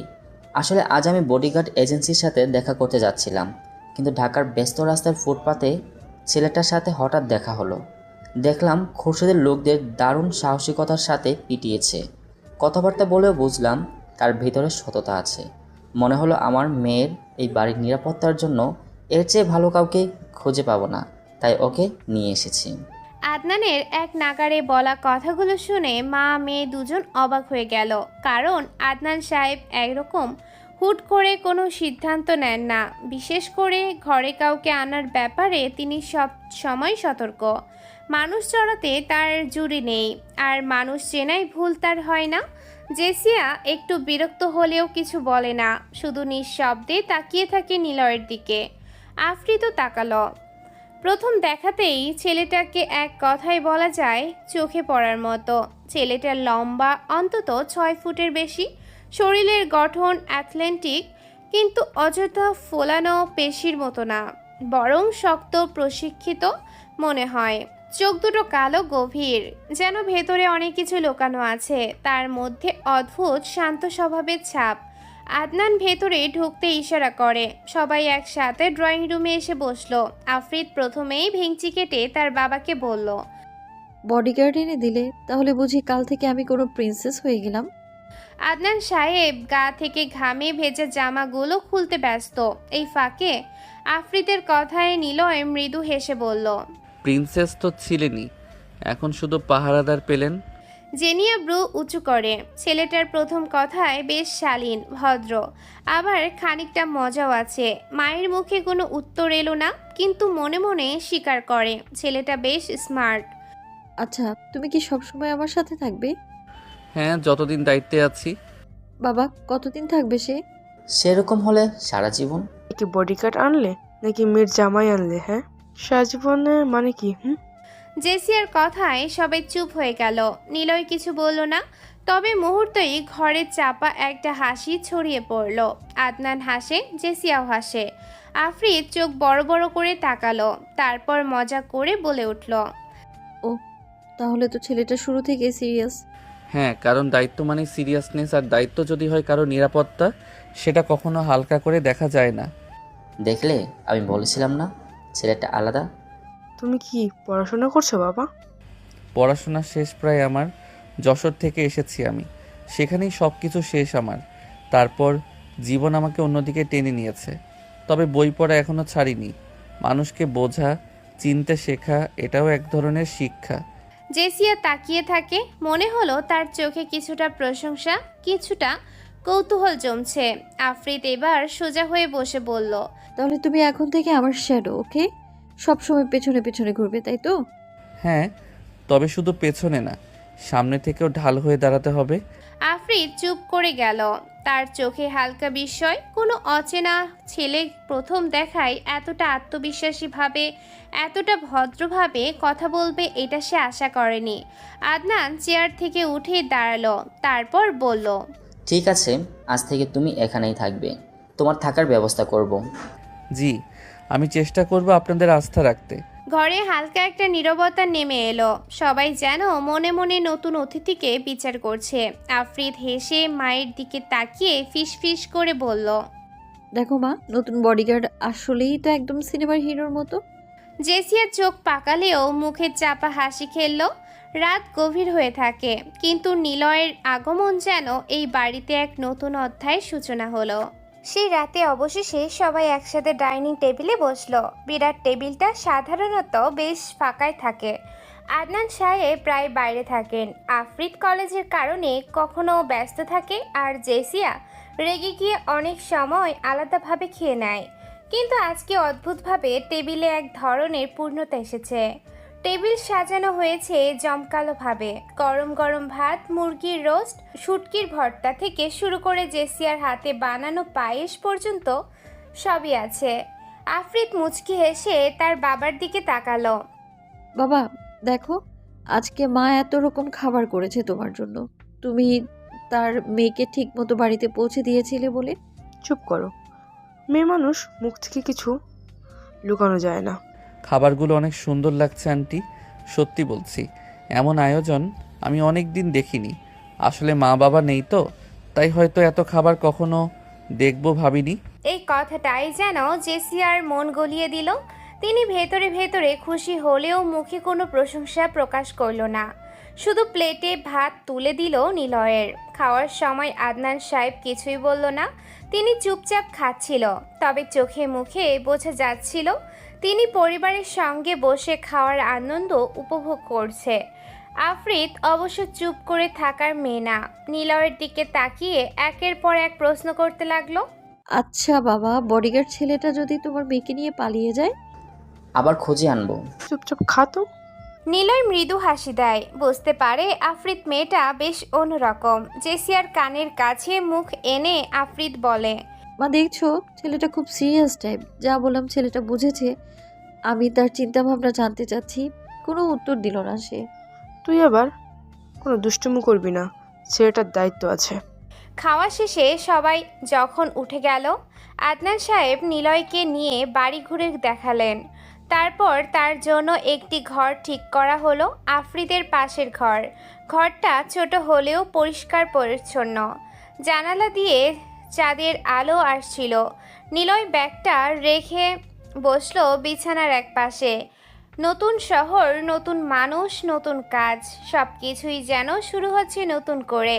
কেমন হবে আগামীর দিনগুলো সে জানে না। ওদিকে আফ্রিদ নিজের ঘরে শুয়ে আছে, বাতি নিভিয়ে দিয়েছে কিন্তু ঘুম আসছে না। তার মাথায় ঘুরপাক খাচ্ছে। নতুন সেই ছেলেটা নিলয় দেখতে একদম খারাপ না, বরং অনেকটা সিনেমার হিরোর মতো। লম্বা শান্ত দুটো চোখ। আফ্রিদ ভেবেই যাচ্ছে, কেমন করে বাবা এত সহজে এই ছেলেটাকে নিয়ে এলো? নিশ্চয়ই কিছু একটা আছে। হয়তো সত্যিই আমি প্রিন্সেস, আর এই নিলয় হলো আমার বডিগার্ড। সিনেমার মতো না? তারপর হঠাৎ নিজের মনে লজ্জা পেয়ে গেল, বালিশে মুখ গুজে ফেলল, যেন কেউ তার মনের কথা শুনে ফেলবে। অন্যদিকে নিলয় বিছানার বসে জানালা দিয়ে আকাশ দেখছে। দূরে দূরে গাড়ির শব্দ, কুকুরের ঘেউ ঘেউ, ঢাকার রাতের চেনা সুর। বাড়ির চারপাশে নির্ঘুম সিকিউরিটি হেঁটে বেড়াচ্ছে। তার মনে হচ্ছে আজ তার জীবন সত্যিই বদলে গেছে। সে ছিল এক সাধারণ ছেলে, ফুটপাতে দাঁড়িয়ে অন্যায়ের প্রতিবাদ করছিল, আর এখন সে বসে আছে এক প্রভাবশালী মানুষের বাড়িতে। তার মেয়ের বডিগার্ড হওয়ার দায়িত্ব নিয়ে সে নিজেকে বলল। তার চোখে ভেসে উঠল বাচ্চা দুটোর মুখ, ফুটপাতের সেই দুটো বাচ্চা। আবার ভেসে উঠল সেই মুহূর্ত যখন আদনান সাহেব তাকে বেছে নিল। ঘরের নিস্তব্ধতায় হঠাৎ পাশের ঘর থেকে ভেসে এলো হালকা হাসির শব্দ। মনে হলো আফ্রিদ কিছু ভেবে একা একা হাসছে। নিলয় চোখ বন্ধ করে মৃদু হাসল। ভাবলো এই মেয়েটাকেও পাহারা দিতে হবে, শুধু বাইরের বিপদ থেকে নয়, নিজের দুষ্টুমির হাত থেকেও। আকাশ বসে আছে অন্ধকারে ঢাকা একটি ঘরে। বাইরের পরিবেশ শান্ত, চারদিকে নীরবতা বিরাজ করছে। জানালা দিয়ে আসা হালকা বাতাসে পর্দা কাঁপছে, সিগারেটের ধোঁয়া ভেসে বেড়াচ্ছে ঘরের ভেতরে। টেবিলের ওপরে রাখা আছে কিছু ফাইল, মোটা মোটা খাতা, আর এক পাশে রাখা আছে কিছু ঔষধি ভায়াল আর সিরিঞ্জ। ঘরটা দেখলেই বোঝা যায় এখানে শুধু ব্যবসার পরিকল্পনা হয় না, অন্ধকার কোনো চক্রান্তও লুকিয়ে থাকে। হঠাৎ করেই দরজায় কড়া নাড়ার শব্দ হয়, টুপটুপ দুবার, তারপর আবার একটু জোরে শব্দ হয়। আকাশ চমকে ওঠে না, বরং মুখে হালকা হাসি খেলে যায়। তখন সে ধীরে ধীরে উঠে গিয়ে দরজা খুলে দেয়। দরজা খুলতেই সামনে দাঁড়িয়ে থাকা মেয়েটিকে দেখে আকাশের চোখ ঝলমল করে ওঠে। কালো বোরখায় ঢাকা পুরো শরীর মেয়েটার, হাতে ছোট একটা ব্যাগ। মেয়েটির চোখে আতঙ্ক, তবে সেই সাথে ভালোবাসার ছায়াও স্পষ্ট। মেয়েটার নাম শিলা, বয়স মাত্র 20, শহরের এক কলেজের ছাত্রী। পরিবারের চাপ, সমাজের ভয়ে সবকিছু ছেড়ে সে আজ এসেছে আকাশের কাছে। আকাশই তাকে ডেকেছিল। যদিও শিলার বিয়ে তার বাড়ি থেকে ঠিকঠাক করে ফেলেছিল, কিন্তু শিলা আকাশ নামের এই ছেলেটাকে ভালোবাসে। আগে দু একবার দেখা করেছিল ওরা, আর আজ শিলা সিদ্ধান্ত নিয়ে এসেছে আকাশের সাথে থাকার। তবে ভয় পাচ্ছিল, এই জন্য আকাশ ফোনে বলেছিল, আকাশ আমার বিয়ের জন্য ছেলে দেখছে, কি করব বলো না। আসো আমার কাছে। কিন্তু তুমি যদি আমাকে সত্যি ভালোবাসো তবে দেরি করো না, চলে আসো আমার ঠিকানায়। এখানেই আমরা বিয়ে করব, একসাথে থাকবো। আকাশের এমন কথায় শিলা সেই ডাকে সাড়া দিয়ে চলে এসেছে আকাশের কাছে। 5 ঘন্টার দীর্ঘ বাস যাত্রার পর ক্লান্ত চোখে দাঁড়িয়ে আছে আকাশের সামনে। আকাশ তার হাত ধরে টেনে ঘরের ভেতরে আনে, তারপর দরজা বন্ধ করে দেয়। শিলার দিকে তাকিয়ে আকাশ বলে, এসেছে অবশেষে। আকাশের গলায় অদ্ভুত স্নেহ মিশে আছে। শিলা কাপা হাতে মুখ থেকে কাপড় সরায়। কালো বোরখার আড়াল থেকে বের হয়ে আসে এক অপার সৌন্দর্যের নারী। সাদায় মসৃণ ত্বক, টানা টানা চোখ, লম্বা চুল, আর সেই সাথে তার নিখুঁত ফিগার। আকাশ মুগ্ধ হয়ে তাকায়, মনে মনে ভাবে, যে জিনিসটা আমার হাতে এসেছে তা শুধু প্রেমের জন্য নয়, বরং তাকে নিয়ে গভীর সময় কাটানোর একটা নেশার বস্তু। কিন্তু মুখে কিছু বলে না আকাশ। ব্যাগ নামিয়ে শিলা এগিয়ে এসে আকাশকে জড়িয়ে ধরে। তার চোখ বেয়ে গড়িয়ে পড়ে অশ্রু। শিলা ভয় আর ভালোবাসা একসাথে পেয়ে নিজেকে যেন আকাশের বুকে নেতিয়ে দেয়। শিলা বলে, আকাশ, আমি চলে এসেছি। আমার আর ফেরার পথ নেই। এখন তুমি বলো, কখন আমাদের বিয়ে হবে? আমি তো সব ছেড়ে এলাম। তুমি ছাড়া কিন্তু আমার আর কেউ নেই। আকাশ মুচকি হাসে। আকাশ ভালোবাসার কোমলতায় তার মাথায় চুমু খায়, ঠোঁটে হালকা স্পর্শ করে। কিছু সময় দুজন একে অপরকে আঁকড়ে ধরে থাকে। তারপর আকাশ শিলার কানের কাছে মুখ এনে মৃদুস্বরে বলে, একটু পরেই হবে সব, সব ঠিক হয়ে যাবে, ভয় পেও না, আমি তো আছি। শিলা গভীর বিশ্বাসে মাথা নেড়ে আকাশকে আবার চুমু খেতে থাকে, তার হৃদয় ভর্তি পূর্ণ ভালোবাসায়। সে ভাবে এটাই তার জীবনের সবচেয়ে সাহসী সিদ্ধান্ত, আর আকাশই তার ভবিষ্যৎ। কিন্তু আকাশের চোখে অন্যরকম আগুন। সে হঠাৎ পকেটে হাত ঢুকিয়ে বের করে আনে একটি ইঞ্জেকশন, তাতে ড্রাগস ভরা। শিলা তখনও তাকে আঁকড়ে আছে। আকাশ ঠান্ডা মাথায় শীতল দৃষ্টিতে এক মুহূর্ত দেরি না করে ইঞ্জেকশনটা গেঁথে দেয় শিলার বাহুতে। আকাশ! শিলার কণ্ঠ থেমে আসে, তার দেহ ঢলে পড়ে, চোখের আলো স্নান হয়ে আসে। কিছুক্ষণের মধ্যেই পুরো শরীর নিস্তেজ হয়ে যায়। বিছানায় ধপ করে পড়ে আকাশ। আকাশ শান্তভাবে দাঁড়িয়ে থাকে। পকেট থেকে সিগারেটের প্যাকেট থেকে সিগারেট বের করে, তারপর সিগারেট ধরিয়ে এক টান দেয়। ঠিক তখনই দরজা খুলে ভেতরে ঢোকে সাদিক। লম্বা চওড়া শরীর, মুখে রুক্ষ দাড়ি, চোখে ভয়ঙ্কর দৃষ্টি গেঁথে আছে। সে আকাশের সবচেয়ে বিশ্বস্ত লোক। সে বলে, আকাশ, কাজ হয়ে গেছে। সাদিক হালকা গলায় জিজ্ঞেস করে। আকাশ সিগারেটের ধোঁয়া ছাড়তে ছাড়তে বলে, হ্যাঁ, মেয়েটা রেডি, নিয়ে যাও ওকে। নতুন মেয়েদের সাথে রাখো, আজ রাতের বাইরে বাসানো হবে, সবগুলো ঠিকঠাক গুনে নিও। সাদিক মাথা নেড়ে সম্মতি জানায়। বাইরে থেকে আরো দুজন ঢোকে। তারা শিলাকে তুলে নেয় যেন সে শুধু একটা মালপত্র। নিথর শরীরটা টেনে নিয়ে যায় ওরা। ঘর আবার নিস্তব্ধ হয়ে যায়। আকাশ জানালার দিকে তাকিয়ে সিগারেটের ছাই ছাড়ে, মুখে ফিসফিস করে বলে, ব্যবসার জন্য ভালো মাল হাতে এসেছে, এটাই আমার খেলা। ভালোবাসা শুধু প্রলোভন, আসল জিনিস হলো ক্ষমতা আর টাকা। আকাশ শুধু একজন প্রেমিক নয়, তার পরিচয় অনেক গভীর। সে দেশের এক প্রভাবশালী হোম মিনিস্টারের ছেলে। সবার সামনে পরিচ্ছন্ন ব্যবসায়ী, রপ্তানির কোম্পানি চালায়, বিদেশে কনফারেন্সে যায়, পত্রিকায় সাক্ষাৎকার দেয়। কিন্তু গোপনে তার আসল ব্যবসা ভয়ঙ্কর। মেয়েদের প্রেমের ফাঁদে ফেলে, ড্রাগস দিয়ে অচেতন করে পাচার করে দেয় বিদেশে। মধ্যপ্রাচ্য থেকে ইউরোপ, যেখানে চাহিদা সেখানেই যায় মেয়েরা। শিলার মতো অনেকেই এভাবেই ধরা পড়েছে। কেউ ভালোবাসার নামে এসেছে, কেউ চাকরির আশায়, কেউ বা আবার পরিবারের দারিদ্র্যের চাপে, আর সবাই শেষমেশ পরিণত হয় ব্যবসার পণ্য হয়ে। আকাশ জানে তার বাবার রাজনৈতিক ক্ষমতা সব কিছু ঢেকে রাখবে, তাই সে ভয় পায় না। তার জন্য মেয়েরা শুধু সংখ্যা, শুধু লাভের অঙ্ক মাত্র। অন্যদিকে শিলা, যে বিশ্বাস করেছিল আকাশই তার পৃথিবী, এখন অচেতন দেহ নিয়ে বন্দি হয়ে যাচ্ছে অন্ধকার জগতে। সে জানে না সামনে কি অপেক্ষা করছে। তার মনের ভেতরে ভালোবাসা যে বীজ ছিল, তা এক মুহূর্তে পরিণত হলো বিষ ফলে। শিলার চোখ হয়তো আবার এক সময় খুলবে, কিন্তু তখন সে থাকবে অপরিচিত কোনো দেশে, অপরিচিত খাঁচায়, যেখানে স্বাধীনতা নেই, বিয়ে নেই, শুধু শরীর বিক্রির নিষ্ঠুরতা থাকবে। সাদিক ও তার দলের কাজ হলো এসব মেয়েকে গোপনে পরিবহন করা।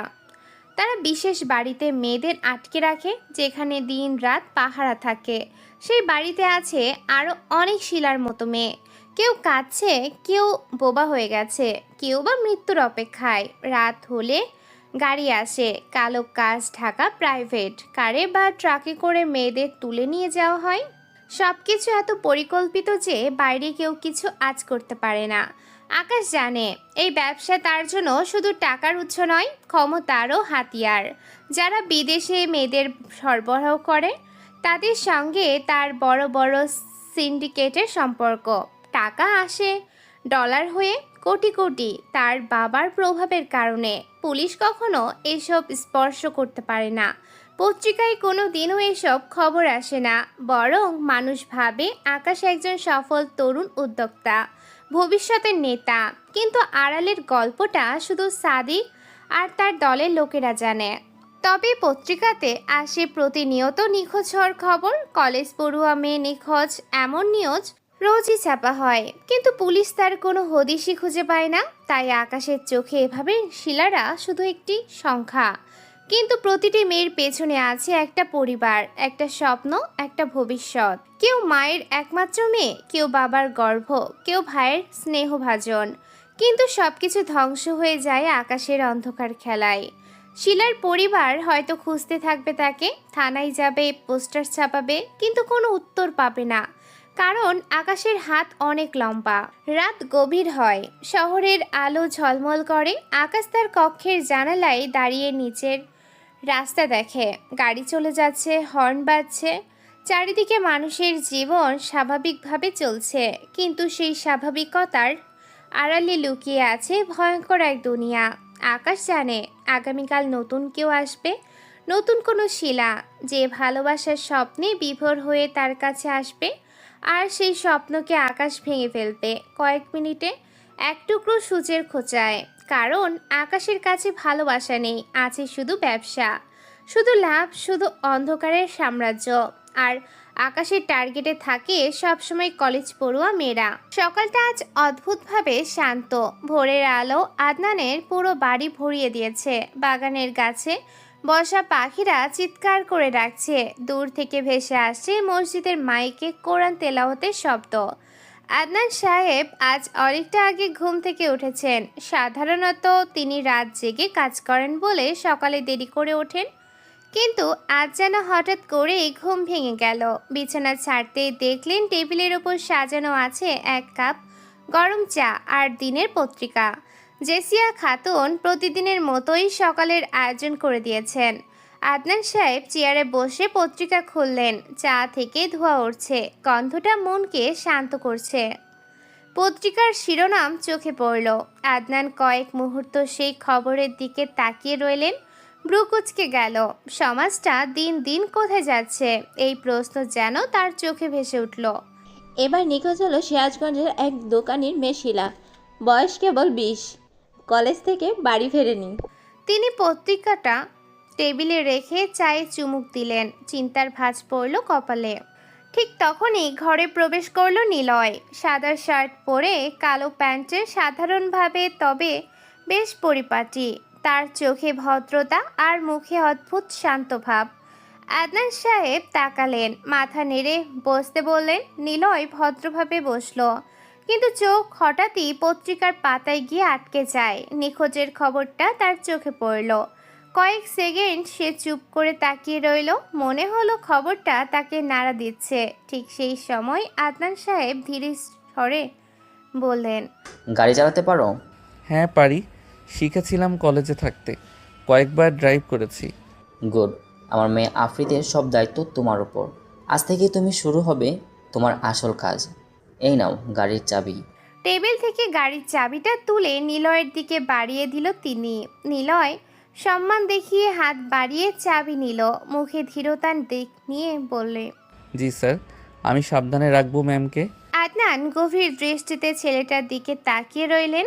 তার চোখ যেন পরীক্ষা করছে, এই ছেলে সত্যি পারবে তো দায়িত্ব নিতে। কিন্তু নিলয়ের ধীর কণ্ঠস্বর আর ভদ্রতা দেখে মনে মনে সন্তুষ্ট হলেন।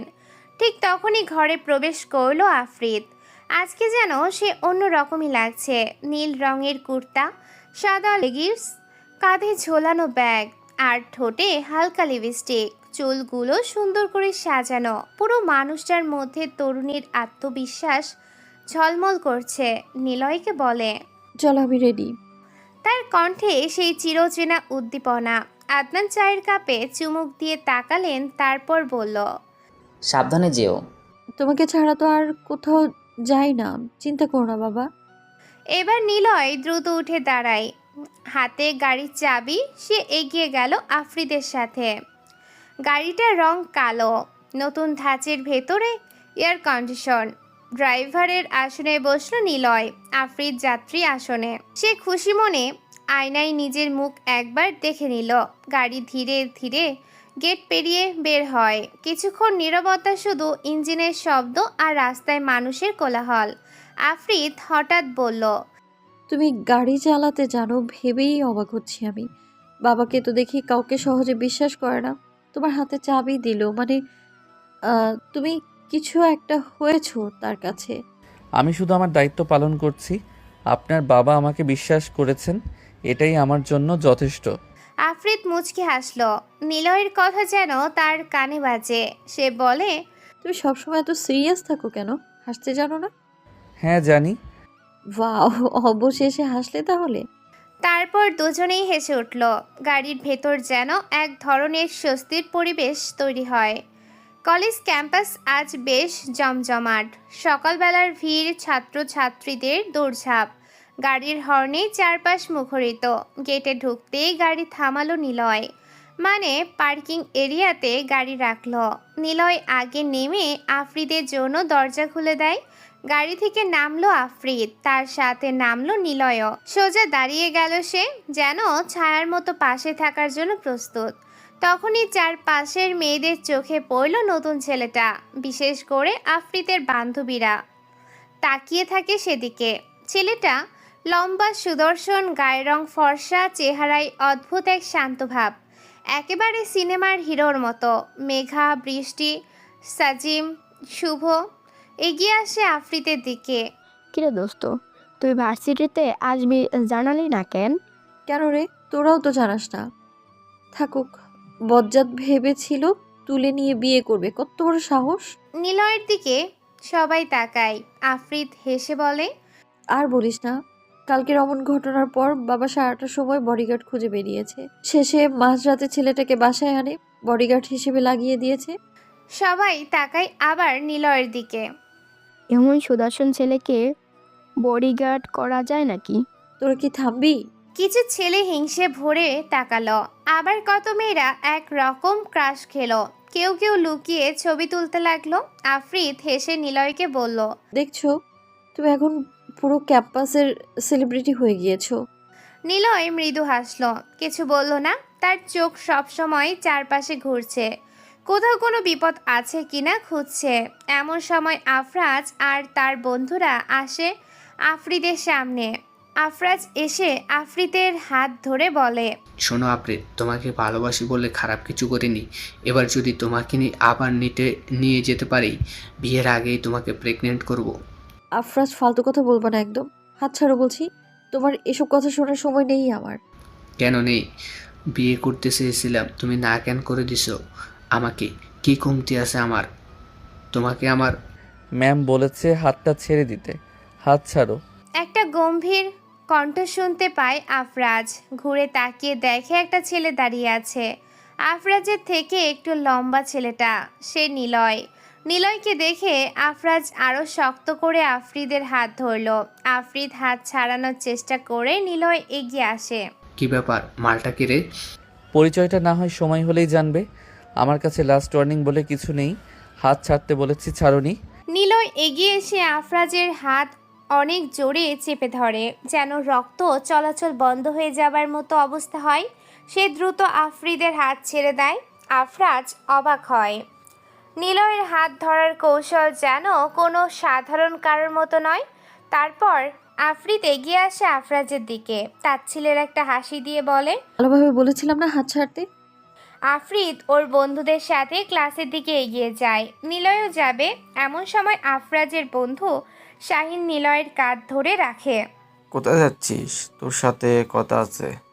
তোর তো দেখে অনেক হিরো সাজার শখ। তুই জানিস না কার সাথে ঝামেলা বাঁধিয়েছিস? এমপির ছেলে আমি। তোকে এই শহর, এই দুনিয়া থেকে সরাবো আমি। Best of luck bro. Niloy ঘুরে তার কাঁধ থেকে হাত সরিয়ে দেয়। ক্লাসরুমের দিকে হাঁটতে হাঁটতে আফ্রিদ বন্ধু বান্ধবীদের সাথে কথা বলতে থাকে, কিন্তু তার ভেতরে কোথাও যেন গর্ব কাজ করছে। এমন একজন বডিগার্ড আছে আমার। বন্ধুরা আবার ঠাট্টা শুরু করলো। এই যে তোরা চুপ কর, ও আমার বডিগার্ড আর কারো না। সবাই হেসে উঠল। শহরের একটি এতিমখানার পাশে একটা বিরাট বড় ডোবা আছে। সেই ডোবার ভেতরে লাশ হয়ে পড়ে আছে 8 বছরের দুটো ছেলে। ডোবার কিনারায় উল্টো আর সোজা হয়ে পড়ে আছে লাশ দুটোতে কাক এসে ঠোকরাচ্ছে, তাই মানুষ টের পায়। মুহূর্তে সেখানে পুলিশ মিডিয়ার লোক চলে আসে। ঘটনা ছড়িয়ে পড়ে অনেক দূর অবধি। কিন্তু এই ছেলে দুজন কারা? পুলিশ আশেপাশে খোঁজ করে জানতে পারে আল হিকমা এতিমখানায় থাকে এই দুজন ছেলে। পুলিশ সেখানে আসে। এই এতিমখানার মালিক জয় আহমেদ পুলিশদের সামনে বসে আছে। পুলিশ অফিসার অনেক সোজাসুজি প্রশ্ন করলো জয়কে। দেখুন অফিসার, আমি অনেক কাজে ব্যস্ত থাকি, তবে শুনেছি ওই ছেলে দুটো নাকি প্রায় রোজ বাজারে চুরি চিন্তাই করে বেড়াতো। অনেক অফিস রুমের আশেপাশে তাকায়। টেবিলে এক প্যাকেট সিগারেট পড়ে থাকতে দেখে জয় চোখে অদৃশ্য এক ধোঁয়া যেন। অনেক আবার বলে, তাদের গায়ে আঘাতের চিহ্ন, মনে হচ্ছে আগেই পিটিয়ে মারা হয়েছে, তারপর লাশ পানিতে ফেলে দেওয়া হয়েছে। অনেকের মনে হাজারটা প্রশ্ন, তবে সে জানে জয়ের হাত কত লম্বা। সমাজে তার নাম ডাকও আছে।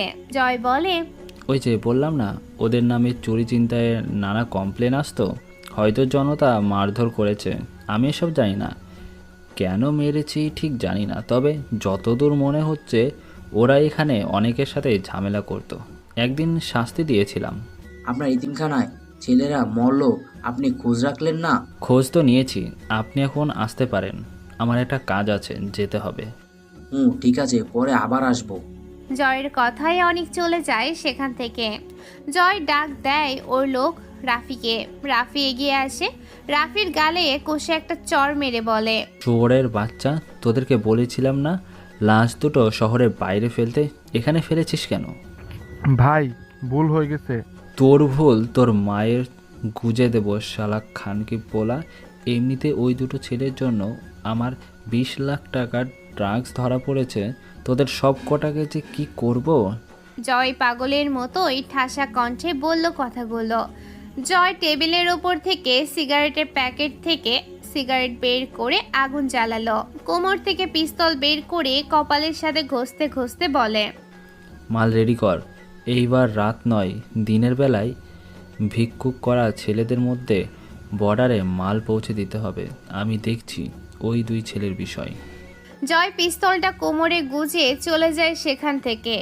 রাফিদের পরে যেন প্রাণ ফিরে পায়। বড় রকমের ভুল করে ফেলেছে ওরা। জয় হলো নামে এতিমখানা চালায়, সমাজে ভালো মানুষের মুখোশ পরে আছে, কিন্তু আসলে সে বড় সিন্ডিকেট তৈরি করে রেখেছে। নিলয় দাঁড়িয়ে আছে ভার্সিটির পার্কিং লটে গাড়ির পাশে। চারপাশে তখনও কিছু ছাত্রছাত্রী আছে, কিন্তু দূরে দাঁড়িয়ে সবাই একটু অদ্ভুতভাবে তাকাচ্ছে, কারণ নিলয়ের সামনে এসে দাঁড়িয়েছে আফরাজ আর তার 4 জন বন্ধু। 5 জন মিলে অদ্ভুত একটা গ্যাংয়ের মতো। কলেজের সবাই এদের ভয় পায়।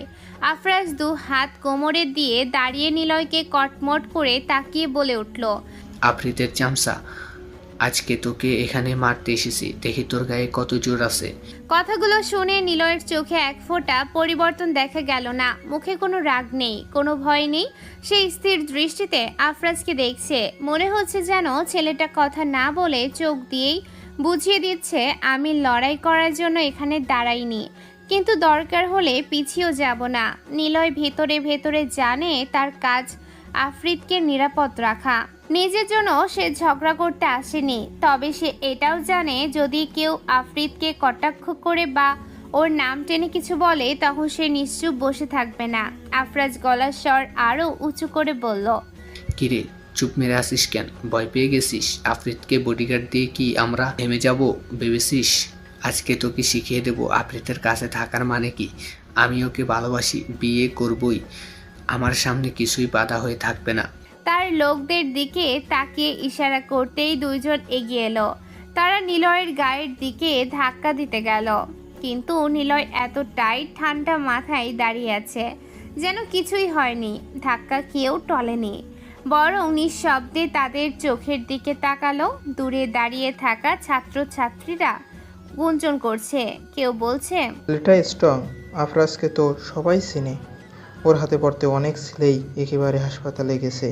কিন্তু নিলয়ের ভাব ভঙ্গি অন্যরকম। সে জানে মারামারির পেছনে পড়লে পরিস্থিতি আরও খারাপ হবে, আফ্রিদের সুনাম ক্ষুণ্ণ হবে। তবুও আফরাজ থামছে না। সে বলল, আজকে তোর মুখ মেরে বাঁকা না করলে আমার নামই আফরাজ নই। ছেলেরা লাগাও এটার উপরে।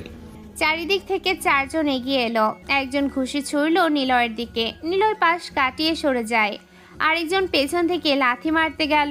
নিলয় হাত দিয়ে তার পা আটকালো। তখনও নিলয় কাউকে আঘাত করেনি, শুধু আত্মরক্ষা করেছে। ছেলেরা রেগে গিয়ে চিৎকার করতে লাগলো, একে ধরে ফেল, বেশি চালাকি দেখাচ্ছে। এভাবে মারামারি যখন তুঙ্গে, তখন আফরাজ অবাক হয়। ছেলেটা ভালো ফাইটিং জানে। ওদিকে আফরিদ ক্লাসে বসে আছে। তখন হঠাৎ এক বন্ধু দৌড়ে ক্লাসরুমে ঢুকলো। বেশ হাঁপাতে হাঁপাতে সে আফরিদকে বলল। শুনে আফরিদের চোখ বড় হয়ে গেল। সে চেয়ারে বসে আর থাকতে পারল না। বই ফেলে উঠে দৌড়ে বেরিয়ে আসে। করিডোর পেরিয়ে সিঁড়ি নেমে এক ছুটে চলে এলো পার্কিং লটে। দূর থেকে আফরিদ দেখতে পেল নিলয়কে ঘিরে রেখেছে 5 জন। নিলয় একা দাঁড়িয়ে কারোর আঘাত খাচ্ছে না, আবার কাউকে আঘাতও করছে না, শুধু প্রতিটা আক্রমণ ঠেকাচ্ছে। আফরিদ চিৎকার করে উঠল, আফরাজ থামো। সবার চোখ ঘুরে গেল তার দিকে। আফরাজ মুচকি হেসে বলল, এই যে নায়িকা হাজির। আফরিদ, তোমার বডিগার্ডকে বাঁচাতে এসেছো নাকি? আফরিদ রাগে গমগম করতে করতে সামনে এসে দাঁড়ালো। সে বলল, আফরাজ, এটা কি হচ্ছে? ভার্সিটিকে তুমি তোমার মারামারি আড্ডা বানাচ্ছ? নিলয়কে কেন মারছো? কারণ ও তোমাকে পাহারা দেয়। তুমি কি ভাবছো একটা দেহরক্ষী এনে আমাদের ভয় দেখাবে, নিজেকে সামলে রাখবে? এটা আমার সিদ্ধান্ত। আমার বাবা যাকে পাঠিয়েছে তাকে কেউ হাত দিতে পারবে না। আর নিলয়, তুমি কি বডিগার্ড? হ্যাঁ, আমি কাউকে মারতে আসিনি ম্যাম, আমি শুধু দায়িত্ব পালন করছি। যদি আপনার কাছে কেউ আসতে চায় আর আপনি তা যদি গ্রহণ না করেন, তবে আমি তাকে সামলে নেব। আপনি আমাকে ফিরতে বললে আমি ফিরব। আফরিদ পাশে দাঁড়িয়ে মাথা নেড়ে সমর্থন জানালো। চারপাশে যারা দাঁড়িয়েছিল তারা দৃশ্যটা দেখে আরো অবাক। সবাই ভাবছে এই ছেলেটার ভেতরে আলাদা কিছু আছে। আফরাজ এক মুহূর্ত থেমে গেল। তার চোখে বিরক্তি, অপমান। সে ঠোঁট বলল, আজকে তোকে ছাড়ছি আফরিদের জন্য, কিন্তু মনে রাখিস একদিন তোকে মাটিতে ফেলে দেব মেরে। সে ঘুরে দাঁড়ালো। বাকিরা অনিচ্ছা সত্ত্বেও তার পিছু নিল। আফরিদ দীর্ঘশ্বাস ছেড়ে নিলয়ের দিকে তাকিয়ে বলে, তুমি ঠিক আছো তো? আমি ভালো আছি ম্যাম। আফরিদ কিছুক্ষণ চুপ করে রইল, তারপর মুচকি হেসে বলল, জানো, আমি ভেবেছিলাম তুমি হয়তো তাদের সাথে মারামারি করবে, কিন্তু তুমি শুধু আত্মরক্ষা করলে। মারামারি আমার কাজ না, আমার কাজ শুধু আপনাকে নিরাপদ রাখা। আফরিদের চোখে কেমন যেন এক ঝলক ভরসা ফুটে উঠল। আকাশ বসে আছে একটি বিশাল ঘরে।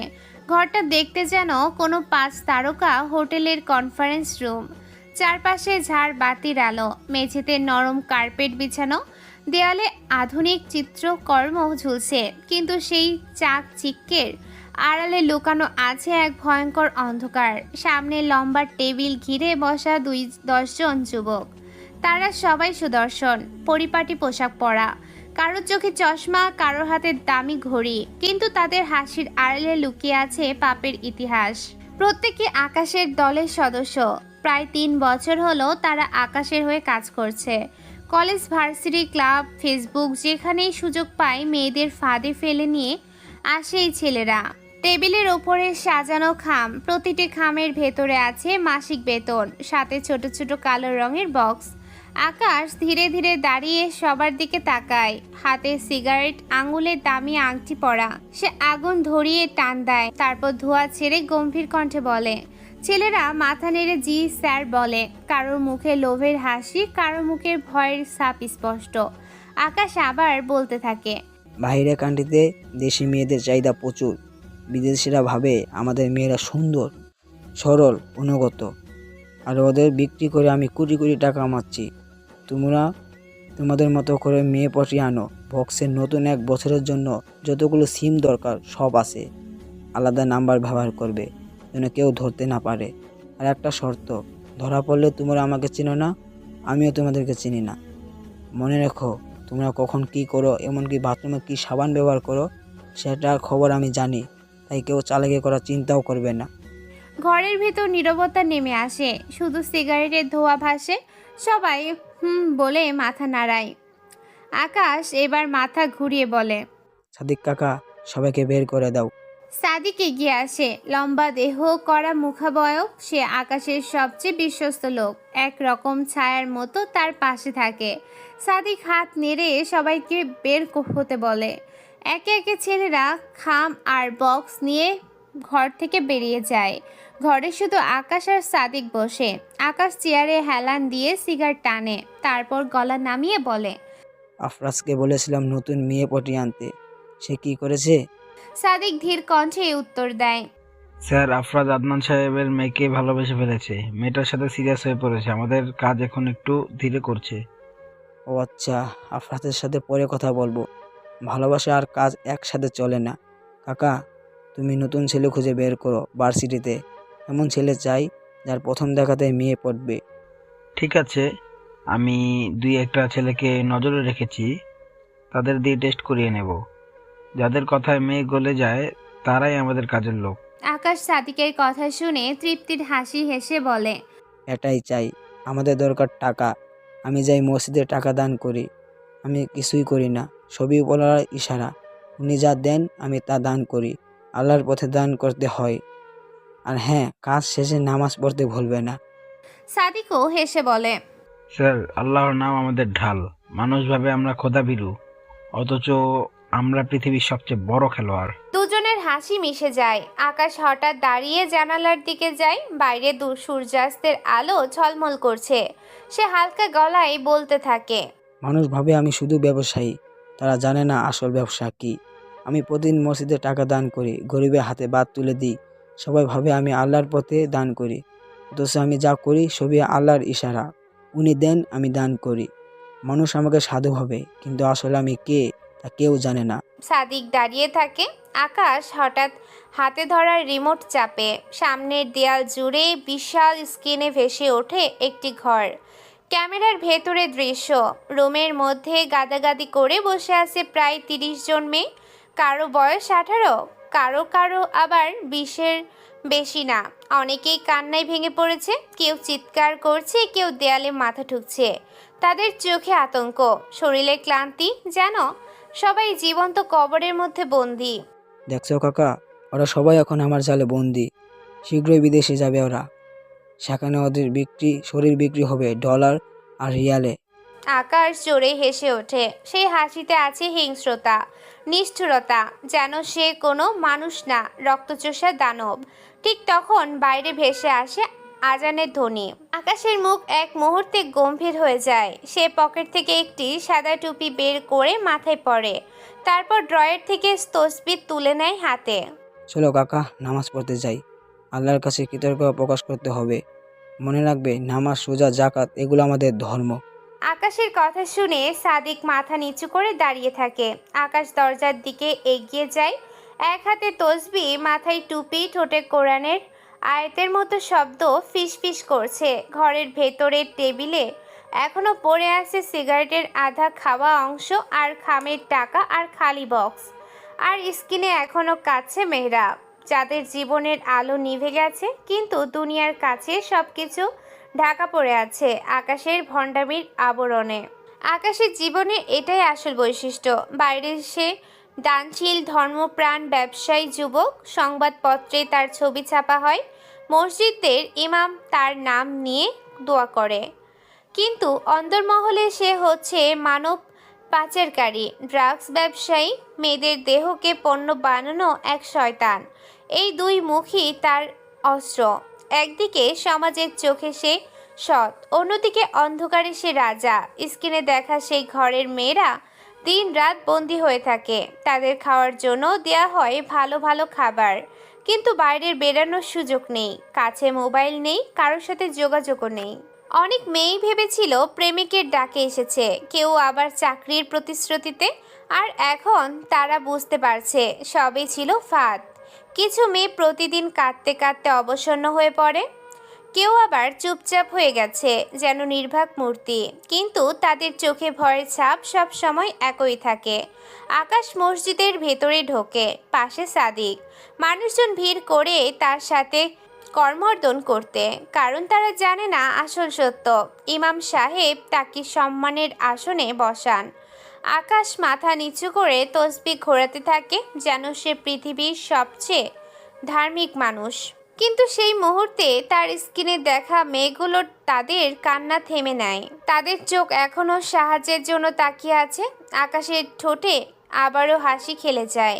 সে জানে যতদিন ক্ষমতা আর টাকা আছে ততদিন আর তার সাম্রাজ্য ভাঙবে না। বিকেলের নরম আলোয় ডুবে আছে আদনানের বাড়ির উঠোনের ফুল বাগান। চারিদিকের নানা রঙের ফুল ফুটে আছে, গোলাপ, টগর, জুঁই, কাঠগোলাপ আর হালকা সুগন্ধ ছড়িয়ে দেওয়া বেলি ফুল। বাতাসে হালকা শীতলতা বিরাজ করছে, যেন বিকেলের সব ক্লান্তি মুছে দিচ্ছে সেই শীতলতায়। বাগানের মাঝখানে একটি বড় চেয়ার রাখা। সমুদ্রের কিনারে যে ধরনের চেয়ার থাকে পিঠটা হেলান দিয়ে বসা যায়, সেটাতেই বসে আছে আফরিদ। আফরিদের হাতে একটি মোটা বই, পাশের ছোট্ট টেবিলে কফির মগও আছে, সেটা থেকে ধোঁয়া উঠছে। আফরিদ মাঝে মাঝে চোখ বই ডুবিয়ে রাখছে, আবার হঠাৎ কফির মগ হাতে তুলে এক চুমুক দিয়ে চারপাশের দৃশ্য দেখছে। এক রকম শান্তিতে ভেসে যাচ্ছে সময়। এই বাড়িতে আফরিদ একা থাকে না, তার সঙ্গে আছে খিয়া নামের এক কাজের মেয়ে। বয়স কম, চঞ্চল প্রকৃতির, সারাক্ষণ আফরিদের কাছে ঘুরঘুর করে। তবে আরেকটা ব্যাপার হলো, আফরিদের পাশে প্রায় সময় ছায়ার মতো ঘুরে বেড়ায় নিলয়। নিলয় তার বডিগার্ড। খেয়া কিন্তু নিলয়কে নিয়ে সব সময় কৌতূহলী। আজও সুযোগ পেয়েছে কথার ফাঁদ পাতল। খেয়া লাজুক হাসি দিয়ে বলে। আফরিদ বই থেকে চোখ না সরিয়ে বলে, হ্যাঁ রে বল। আফরিদ এবার বই নামিয়ে একটু হেসে তাকায় খেয়ার দিকে, বলে, লজ্জা লাগবে কেন রে? তুই মেয়ে হয়েও এইসব কথা ভাবিস? আচ্ছা, তোর কাছে তোর স্বামী একরকম নিজের মানুষ, আর নিলয় তো কেবল বডিগার্ড। খেয়া মাথা নিচু করে হেসে দেয়। ঠিক তখনই দূর থেকে নিলয়কে দেখা যায়। সে খুব শান্তভাবে এগিয়ে আসছে। লম্বা সুদর্শন এক যুবক, চোখ দুটো সব সময় গম্ভীর, যেন অনেক দূরের কিছু খুঁজছে। নিলয়কে দেখে খেয়া হকচকিয়ে যায়।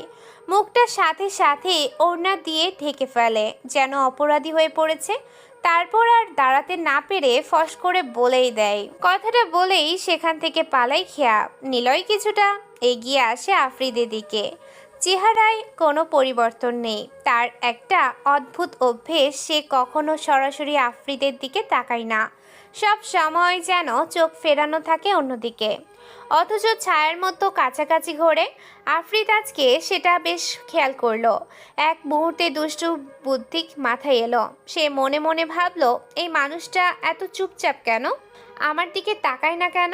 আমি যদি একটু খোঁচাই কথায় কথায়, দেখি কেমন উত্তর দেয়। আফরিদ বইটা বন্ধ করে কফির মগে চুমুক দিল, তারপর হেলান দিয়ে নিলয়ের দিকে চোখ টিপে বলে উঠল, নিলয়, জানো তোমার চোখ দুটো খুব অদ্ভুত, যেন কারো দিকে তাকায় না অথচ সবাইকে দেখে ফেলে। নিলয় এক মুহূর্ত থেমে দাঁড়ালো, তারপর শান্ত গলায় বলল, চোখ সবসময় সবাইকে দেখবে এমন না ম্যাম, তবে প্রকৃতিগতভাবে চোখের কাজ হলো দেখা। কিন্তু মন যদি আড়াল করে থাকে তবে তাকানো মানেই দেখা নয়। আফরিদ একটু থমকে গেল। উত্তরটা একেবারে সে যা আশা করেছিল তা নয়। সে আবার বলে, এত দার্শনিক কথা কেন বলো রে? আমি তো শুধু বললাম, তুমি আমাকে কেন দেখো না? কাউকে না দেখে পাশে থাকা কখনো কখনো বেশি নিরাপত্তার বিষয় মনে হয়।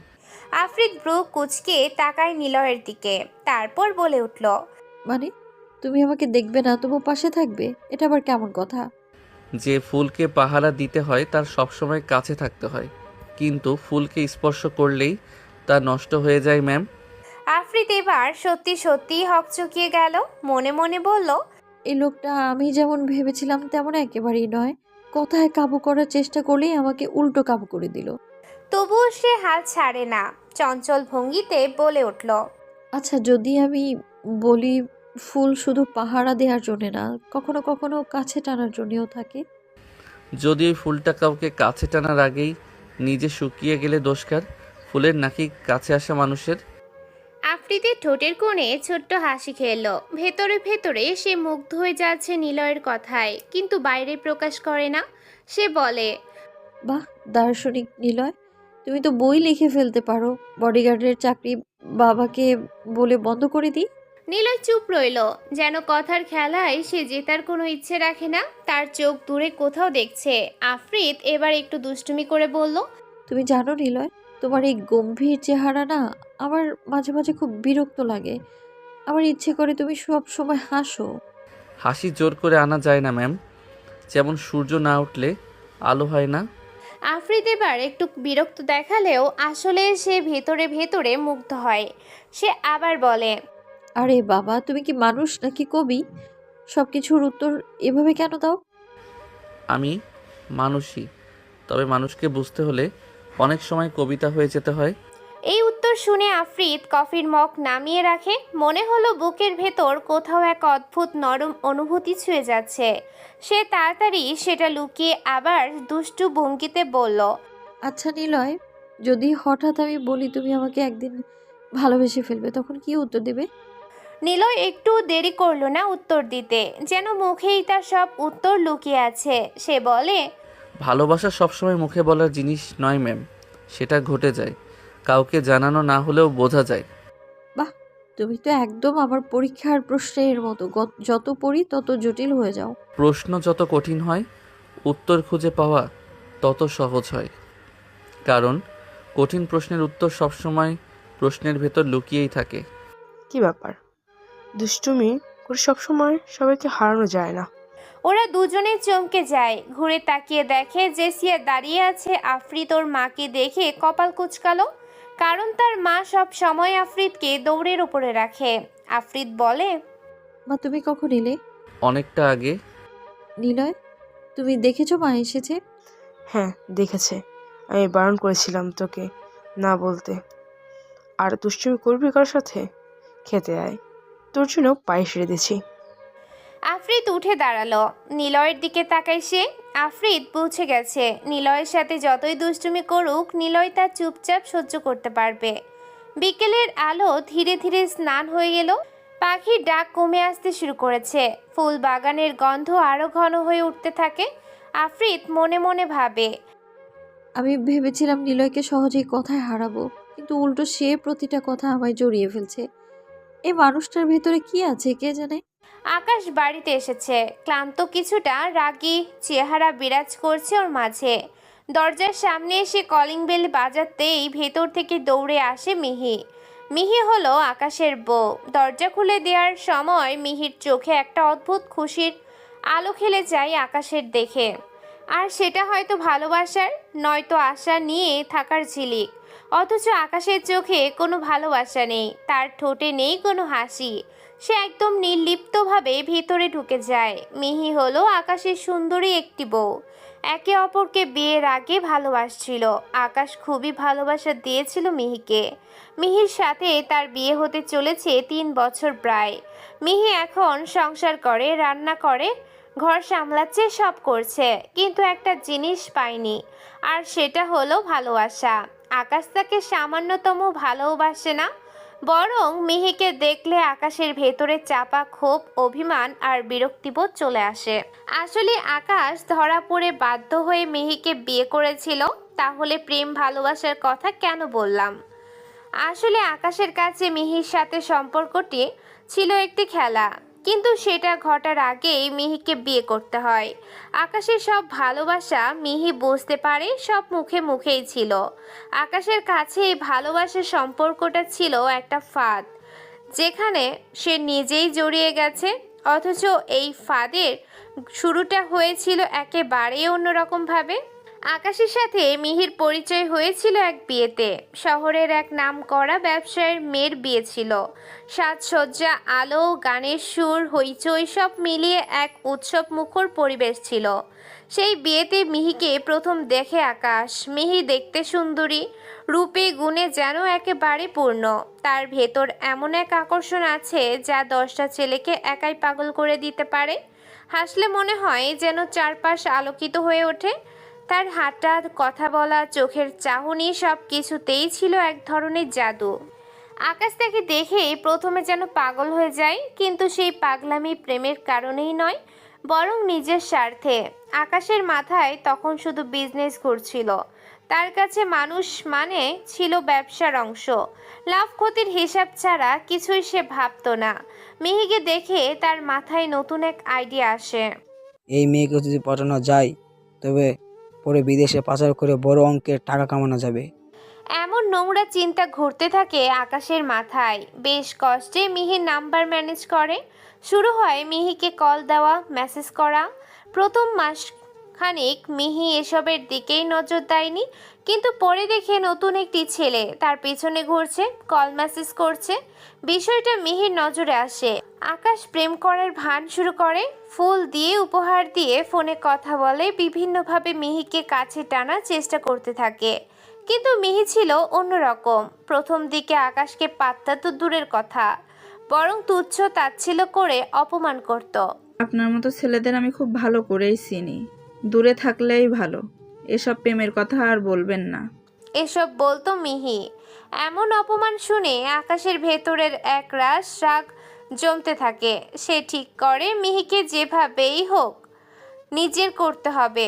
শুধু প্রেম নয়, প্রথমে শরীর দিয়ে খেলবে, তারপর সুযোগ বুঝে বিদেশে পাচার করে দিবে। কিন্তু একসময় পরিস্থিতি অন্যদিকে মোড় নেয়। আকাশ মিহিকে পটানোর জন্য যে অভিনয় শুরু করেছিল, ধীরে ধীরে সেটাই পরিণত হয় আসল পাগলামিতে। মিহির বাসা ছিল শহরের বাইরে, যেতে সময় লাগতো প্রায় 3 ঘন্টা। রাত গভীর হলে যদি মিহি একবারও বলে, আজ তোমাকে খুব দেখতে ইচ্ছে করছে, তাহলেই আকাশ সবকিছু ফেলে বেরিয়ে পড়তো। আকাশের এমন পাগলামি দেখে মিহি আর থাকতে পারতো না। আকাশকে ভালোবেসে ফেলেছিল। এমনই হয়েছে, মিহির জন্য আকাশ তার কলেজের সামনে ঘন্টার পর ঘন্টা দাঁড়িয়ে থেকেছে। কখনো ভিজে যেত বৃষ্টিতে, কখনো দাঁড়িয়ে থাকতো প্রচণ্ড শীতে কাঁপতে কাঁপতে। মিহি ভাবতেই পারেনি তার জন্য একজন ছেলে এমন করতে পারে। ধীরে ধীরে তার হৃদয় নরম হয়ে যায়। সে ছেলেগুলোকে এক সময় ঘৃণা করত, তাকেই সে ভালোবাসতে শুরু করে। কিন্তু সমস্যা তৈরি হয় অন্য জায়গায়। মিহির এলাকায় ছিল কিছু বখাটে ছেলে। তারা দেখে আকাশ প্রায় আসে। মিহির সাথে মিশে তাদের হিংসা হয়। মামুন নামের একটা ছেলে বলে। তারা সুযোগ খুঁজতে থাকে আকাশকে শিক্ষা দেওয়ার জন্য। আকাশ সম্পর্কে ওদের কোনো ধারণাই ছিল না। একদিন মিহি আকাশকে ডাকে। আকাশ তাকে শহরে আসতে বলে, কিন্তু মিহি রাজি হয় না, বরং আকাশকেই তাদের এলাকায় আসতে বলে। রাতের নির্জন জায়গায় দেখা করার সিদ্ধান্ত হয়। আকাশ যায় মিহিকে দেখে। মিহি তার কাঁধে মাথা রেখে বসে থাকে। দুজনের ভেতরে তখন প্রেমের আবেশ। চারপাশে অন্ধকার, শুধু দুটো হৃদয়ের স্পন্দন শোনা যায়। কিন্তু ঠিক তখনই আচমকা 10-12 জন ছেলে এসে ঘিরে ফেলে তাদের। কথা শেষ হওয়ার আগেই ছেলেরা আকাশকে ধরে ফেলে, লাঠি দিয়ে মারতে শুরু করে। আকাশ প্রতিরোধ করার চেষ্টা করলেও সংখ্যায় অনেক বেশি ছিল তারা। প্রচণ্ড মার ধরে আকাশের শরীর ক্ষত বিক্ষত হয়ে যায়। পকেটের সব টাকা, ফোন কেড়ে নেয় তারা। মিহি চিৎকার করলেও কেউ শোনে না। এমন ঘটনার পর এলাকার মুরব্বীরা জড়ো হয়। ছেলেরা গলা ফাটিয়ে বলে। এমন কথা শুনে এলাকার মান সম্মান রক্ষা করার জন্য মুরব্বীরা সিদ্ধান্ত নেয়, সঙ্গে সঙ্গেই বিয়ে পড়াতে হবে। মিহির কিছু বলার সুযোগ ছিল না, আকাশেরও না। গ্রামের নিয়ম, সমাজের রীতি, মুরব্বীদের চাপ, সব কিছু মিলে সেদিনই তাদের বিয়ে হয়ে যায়। বিয়ের পর মিহি ভেবেছিল আকাশ যেভাবে তার জন্য কষ্ট করেছে, যেভাবে পাগলামি করেছে, সেই ছেলে হয়তো তাকে সারা জীবন এভাবেই ভালোবাসবে। সে স্বপ্ন দেখেছিল সুখের সংসার, ভালোবাসায় ভরা দিন। কিন্তু বাস্তবতা ছিল সম্পূর্ণ উল্টো। আকাশের ভেতরে সেই পুরনো ক্ষোভ, অপমান আর প্রতিশোধ এখনও জ্বলছিল। কারণ আকাশ কখনো বিয়ে করতে চায়নি মিহিকে, বরং তাকে আরও চড়া দামে বিক্রি করার চিন্তায় থাকতো। আকাশকে এক প্রকার জোর করে বিয়ে করানো হয়েছে, আর এটাই মিহির জন্য জাহান্নাম হয়ে যায়। আকাশ বাসর ঘরে ভালো ব্যবহার করলেও পরের দিন থেকে মিহিকে সে নির্যাতন শুরু করে। মিহিকে অনেক মারধর করে। মিহিকে পাচার করতে পারে না, আর কারণ মিহিকে আকাশের মা খুবই পছন্দ করে ফেলে, ফলে মিহিকে ছাড়তেও পারে না আকাশ। মিহি সেদিনে বুঝে যায় আকাশ তাকে ভালোবাসেনি কখনো, বরং আকাশ তাকে ইউজ করতে চেয়েছিল। তবে মিহি জানে না আকাশ কিভাবে তাকে ব্যবহার করতে চেয়েছিল। মিহি এতটুকু জানে আকাশ তাকে ছেড়ে যেতে চেয়েছিল ডেট করে।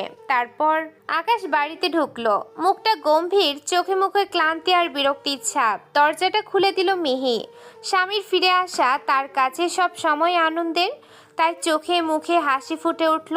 কিন্তু আকাশ কোনো কথা না বলে নিজের ঘরের দিকে চলে যেতে পা বাড়ায়। মিহির বুকটা হু হু করে উঠল।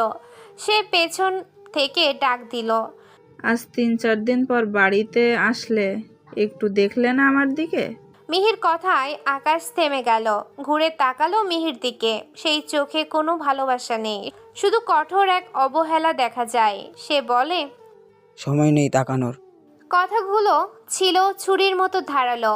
এমনটা নতুন কিছু না, তবে প্রতিবারই মিহির বুকে আকাশের কথাগুলো ছুরির মতো বুকে বিঁধে যায়। মিহি হতবাক হয়ে দাঁড়িয়ে রইল, বুকের ভেতরটা কেঁপে ওঠে ওর। এক মুহূর্তে তার আনন্দ মুছে গিয়ে চোখে ভেসে উঠল কান্নায়। আকাশ তাকে সব সময় অবহেলা করলেও মিহির পক্ষে স্বামীকে ঘৃণা করা সম্ভব হয়নি। সে আগের মতোই আকাশকে এখনো ভালোবাসে। হয়তো সেই ভালোবাসার কারণেই সব কিছু সহ্য করে।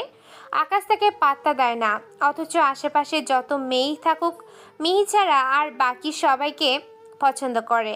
অথচ নিজের স্ত্রীর সৌন্দর্য, তার মায়া, তার ভালোবাসা, এসব কিছুই আকাশ কখনো খেয়াল করে না।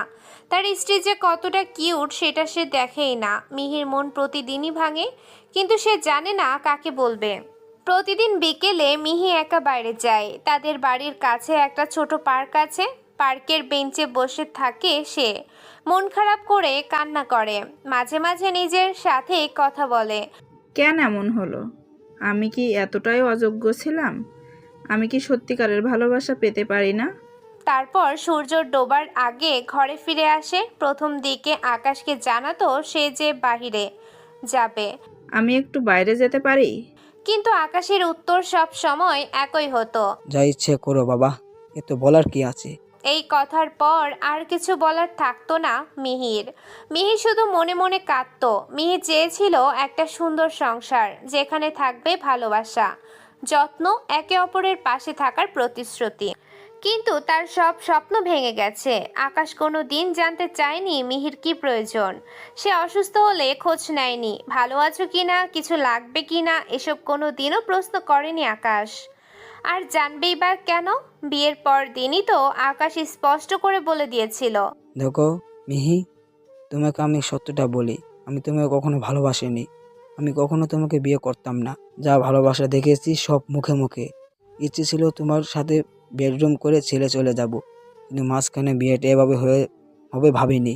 তাই তুমি তোমার মতো থাকো, আমাকে আমার মতো থাকতে দাও। আমি কি করি, ফোন ধরবো কিনা এসব জানতে চাইবে না।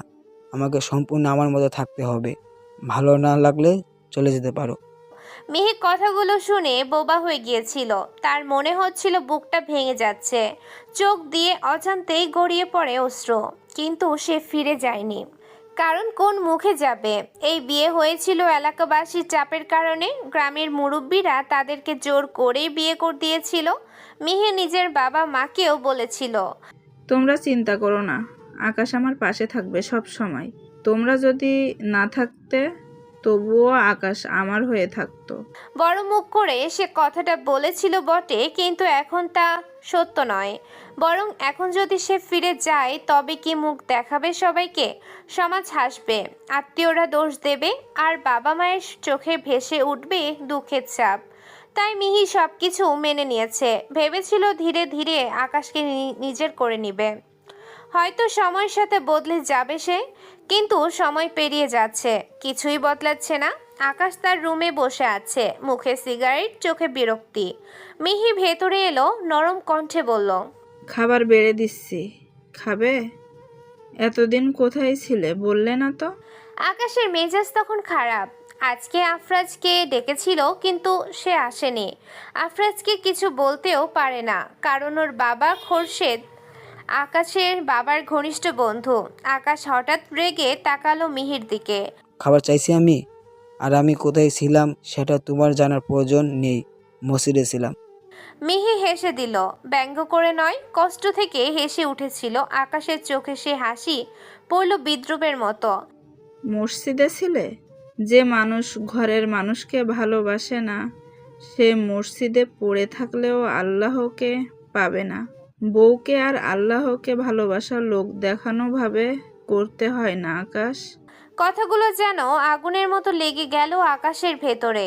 আকাশ ছুটে এলো মিহির কাছে, তার চুল মুঠো করে ধরে দরজার সাথে ঠাস করে মাথা ঠেকিয়ে মারল।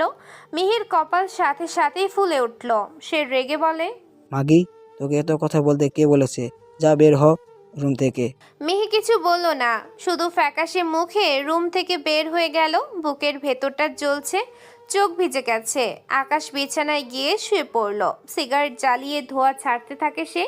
তার চোখে কোনো অনুশোচনা নেই। মিহির চুপচাপ রান্নাঘরে গিয়ে কাঁদে আর ভাবে, কতদিন আমি এভাবে সহ্য করব?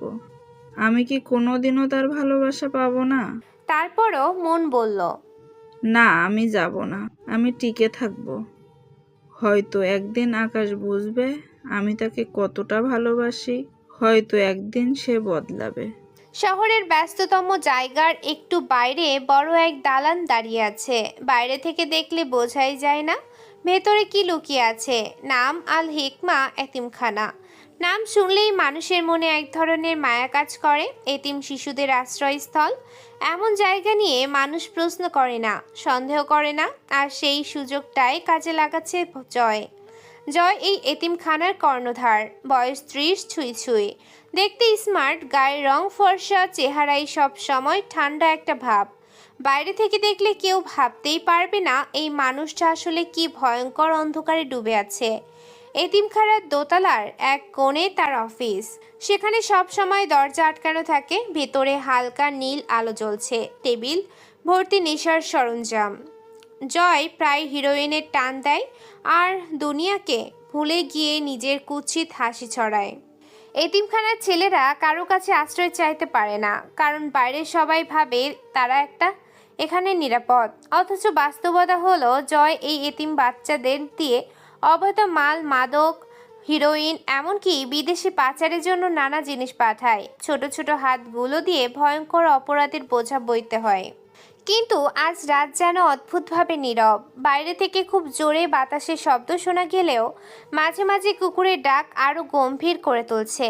জয় তার অফিসে বসে আছে। সিগারেটের ধোঁয়ায় ভরে গেছে ঘর। টেবিলের কোণায় হিরোইনের পাইপ সাজানো। জয় চোখ আধ বোঝা করে ধোঁয়া ছাড়তে ছাড়তে হঠাৎ টেবিলে শুয়ে পড়ল। তার শরীর কেঁপে উঠেছে। নেশার টানে চোখ লাল হয়ে গেছে। ঠিক সেই সময় দরজা ঠেলে ঢোকে রাফি। রাফি জয়কে অনেক বছর ধরে চেনে। জয় যেখানে যায় রাফি তার ছায়ার মতো থাকে। বয়স 23-24, কিন্তু চেহারায় ভয় লেগে আছে সব সময়। তার চোখ দুটো সব সময় ভয়ে কাঁপে। তবু বসকে ফেলে যাওয়ার সাহস নেই। আজ সে একা আসেনি, তার হাতে ধরা একটা বাচ্চা ছেলে। বয়স 9-10 হবে। ছেলেটার শরীর কাঁপছে, চোখে পানি জমে আছে। রাফি ছেলেটাকে জোর করে টেনে নিয়ে আসে, অফিসের মাঝখানে দাঁড় করায়। রাফি গলা নামিয়ে বলে, ভাই, এই ছেলেটা এতিমখানা থেকে পালিয়ে পুলিশের কাছে সব বলতে যাচ্ছিল, ধরে এনেছি। জয় ধীরে ধীরে চোখ তোলে। তার নেশায় ভরা দৃষ্টি যেন বিদ্যুৎ চমকের মতো আঘাত করে। ছেলেটা ভয়ে কেঁপে ওঠে। জয় টেবিল থেকে নেমে আসে। তার শরীর ভারী হলেও নেশার কারণে মনে হয় যেন অদ্ভুত শক্তি তার মধ্যে। সে হাঁটু মুড়ে ছেলেটার সামনে বসে যায়। অন্ধকারে তার চোখ লালচে আভায় জ্বলজ্বল করছে, ঠোঁটে হালকা হাসি। কিরে, পালাতে চেয়েছিলি? জয় ধীরে ধীরে বলে। ছেলেটা কাঁদতে কাঁদতে বলে, হ্যাঁ, আমি সব বলতে চাচ্ছিলাম পুলিশকে। আমাদের দিয়ে এতিমখানা চালানোর নামে খারাপ কাজ করান। আমার 2 বন্ধুকে মেরে ফেলেছেন। ওদের লাশ পানিতে পাওয়া গেছে। আর পারছি না, আর না। শব্দগুলো শোনা মাত্র জয় হঠাৎ এক অদ্ভুত শব্দে হাসতে শুরু করে। হাসিটা এমন যেন গোটা ঘর কেঁপে ওঠে। দেয়ালের ঘড়িটা পর্যন্ত যেন থেমে যায় সেই হাসির আওয়াজ। জয় উঠে দাঁড়ায়। শার্টের হাতা গুছিয়ে নেয়, হাতটা মুষ্টিবদ্ধ করে। রাফি আতঙ্কে তাকিয়ে থাকে।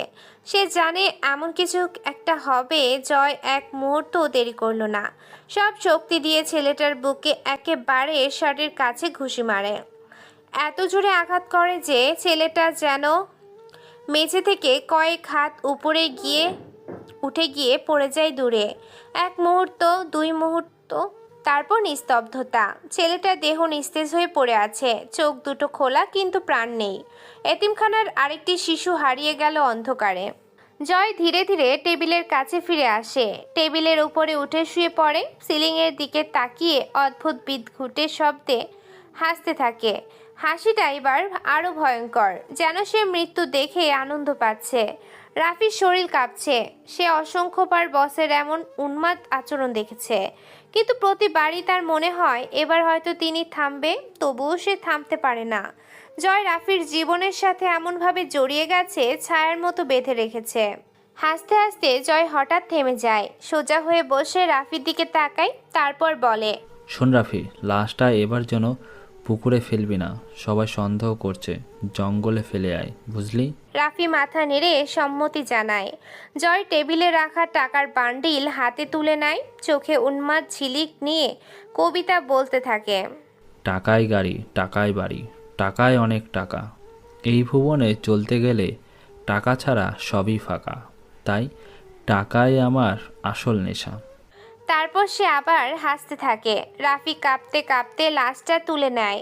ছেলেটার ছোট শরীরটা রাফির কাঁধে ঝুলে থাকে। নিথর হয়ে লাশ নিয়ে বের হওয়ার সময় রাফির বুক কেঁপে ওঠে।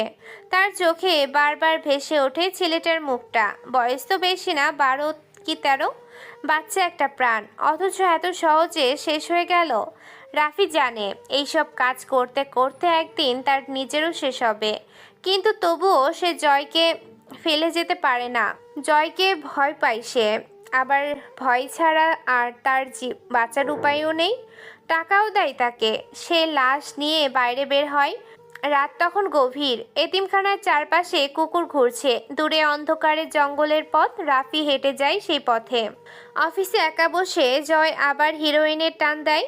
তার চোখ ধীরে ধীরে ঝাপসা হয়ে আসে, কিন্তু ভেতরে যেন দানব জেগে ওঠে।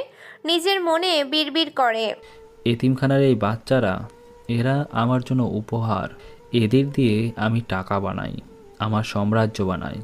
আমি জয়, আমার কাছে সবাই খেলনা। সে হেসে ওঠে আবার। ঘরটা যেন দম বন্ধ করা অন্ধকারে ভরে ওঠে। বিকেলে সূর্য ধীরে ধীরে অস্তাচল ছুঁয়ে দিয়েছে শহরের সামনে হালকা রং। আকাশে নরম আলোর রং, যেন সব কিছুই শান্ত মনে হচ্ছে, কিন্তু শান্তি কেবল বাহ্যিক। আফ্রিদ, আদনান আর জেসিয়া গাড়িতে বসে শহরের বাইরে নিরিবিলি জায়গার দিকে যাচ্ছিল বেড়াতে। গাড়ির ভেতরে এসির বাতাস বইছে, রোদেলা আলো মাঝে মাঝে জানালা ভেদ করে দিয়ে পড়ে ভেতরে। নিলয় গাড়ি চালাচ্ছে চুপচাপ বসে। সে সব সময় এমন কোনো কথায় ব্যস্ত হয় না, কিন্তু চোখ সব সময় সতর্ক। আদনান হঠাৎ গাড়ি থামিয়ে বলে, নিলয়, এখানে থামাও। সামনের দিকে দেখা যাচ্ছে ছোট্ট একটি ট্রঙ্ক দোকান, পাশে এক টেবিল, পাশে এক হোটেল, পাশাপাশি একটি কফি দোকান। সবকিছু পরিষ্কার পরিপাটি। আদনান সেটা দেখেই গাড়ি থামাতে বলে, কারো ওয়াশরুমের প্রয়োজন হলে এখানে নামো। আফ্রিদ, জেসিয়া ও আদনান গাড়ি থেকে নামে। জায়গাটা সুন্দর, মেইন রোডের পাশে এমন ব্রেক নেওয়ার জায়গা বানিয়ে রেখেছে। আদনান হেসে বলে, আফ্রিদ, এখানে দাঁড়া, আমি ওয়াশরুমে যাব। আচ্ছা বাবা। আফ্রিদ বলল কথাটা আর গম্ভীর মুখে দোকানের দিকে তাকালো। তখন টং দোকানের ভেতরে চোখে পড়ল কিছু অচেনা ছেলেকে। 5 জন ছেলে বসে আছে, তারা যেন আফ্রিদের দিকে টার্গেট করে তাকাচ্ছে। ওদের চোখে হাহাকার, যেন খেলা নয়, কিছুটা হুমকি আছে। তাদের মধ্যে লিডার ছেলেটার নাম সুমন। ওর হাতে ছোট্ট লেজার লাইট। হঠাৎ লাইটটি আফ্রিদের বুকের দিকে ঘুরল। আফ্রিদ প্রথমে বুঝতে পারে না। লেজারের আলো প্রথমে বুকের ডান পাশে, তারপর বাম পাশে, তারপর ঠোঁটের কাছে এসে থেমে যায়। জেসিয়ার চোখে পড়ে আলোটার। তিনি রেগে চিৎকার করে বলল, এই জানোয়ারের দল, আমার মেয়ের দিকে বাড়ির নজরে দিচ্ছিস কেন? লোকজন জড়ো হয়। সুমন আর বাকি 4 জন হেসে বেরিয়ে আসে, চোখে মুখে অদ্ভুত হাসি। তারা জেসিয়ার দিকে তাকিয়ে বলে, তা আন্টি আপনার দিকে নজর দেব? যদিও আপনাকে বয়স কম মনে হচ্ছে, চলবে দুটোই। আফ্রিদ ভয় না পেয়ে সরাসরি এগিয়ে গিয়ে চর মারতে চাইল সুমনের গালে।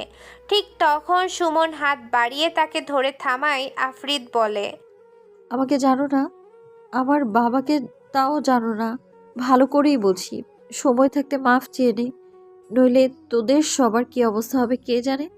সুমন হাসে, হাতটা একটু চেপে ধরে নিয়ে বলে, চুপ করো গো সোনা, কি নরম তোমার হাত।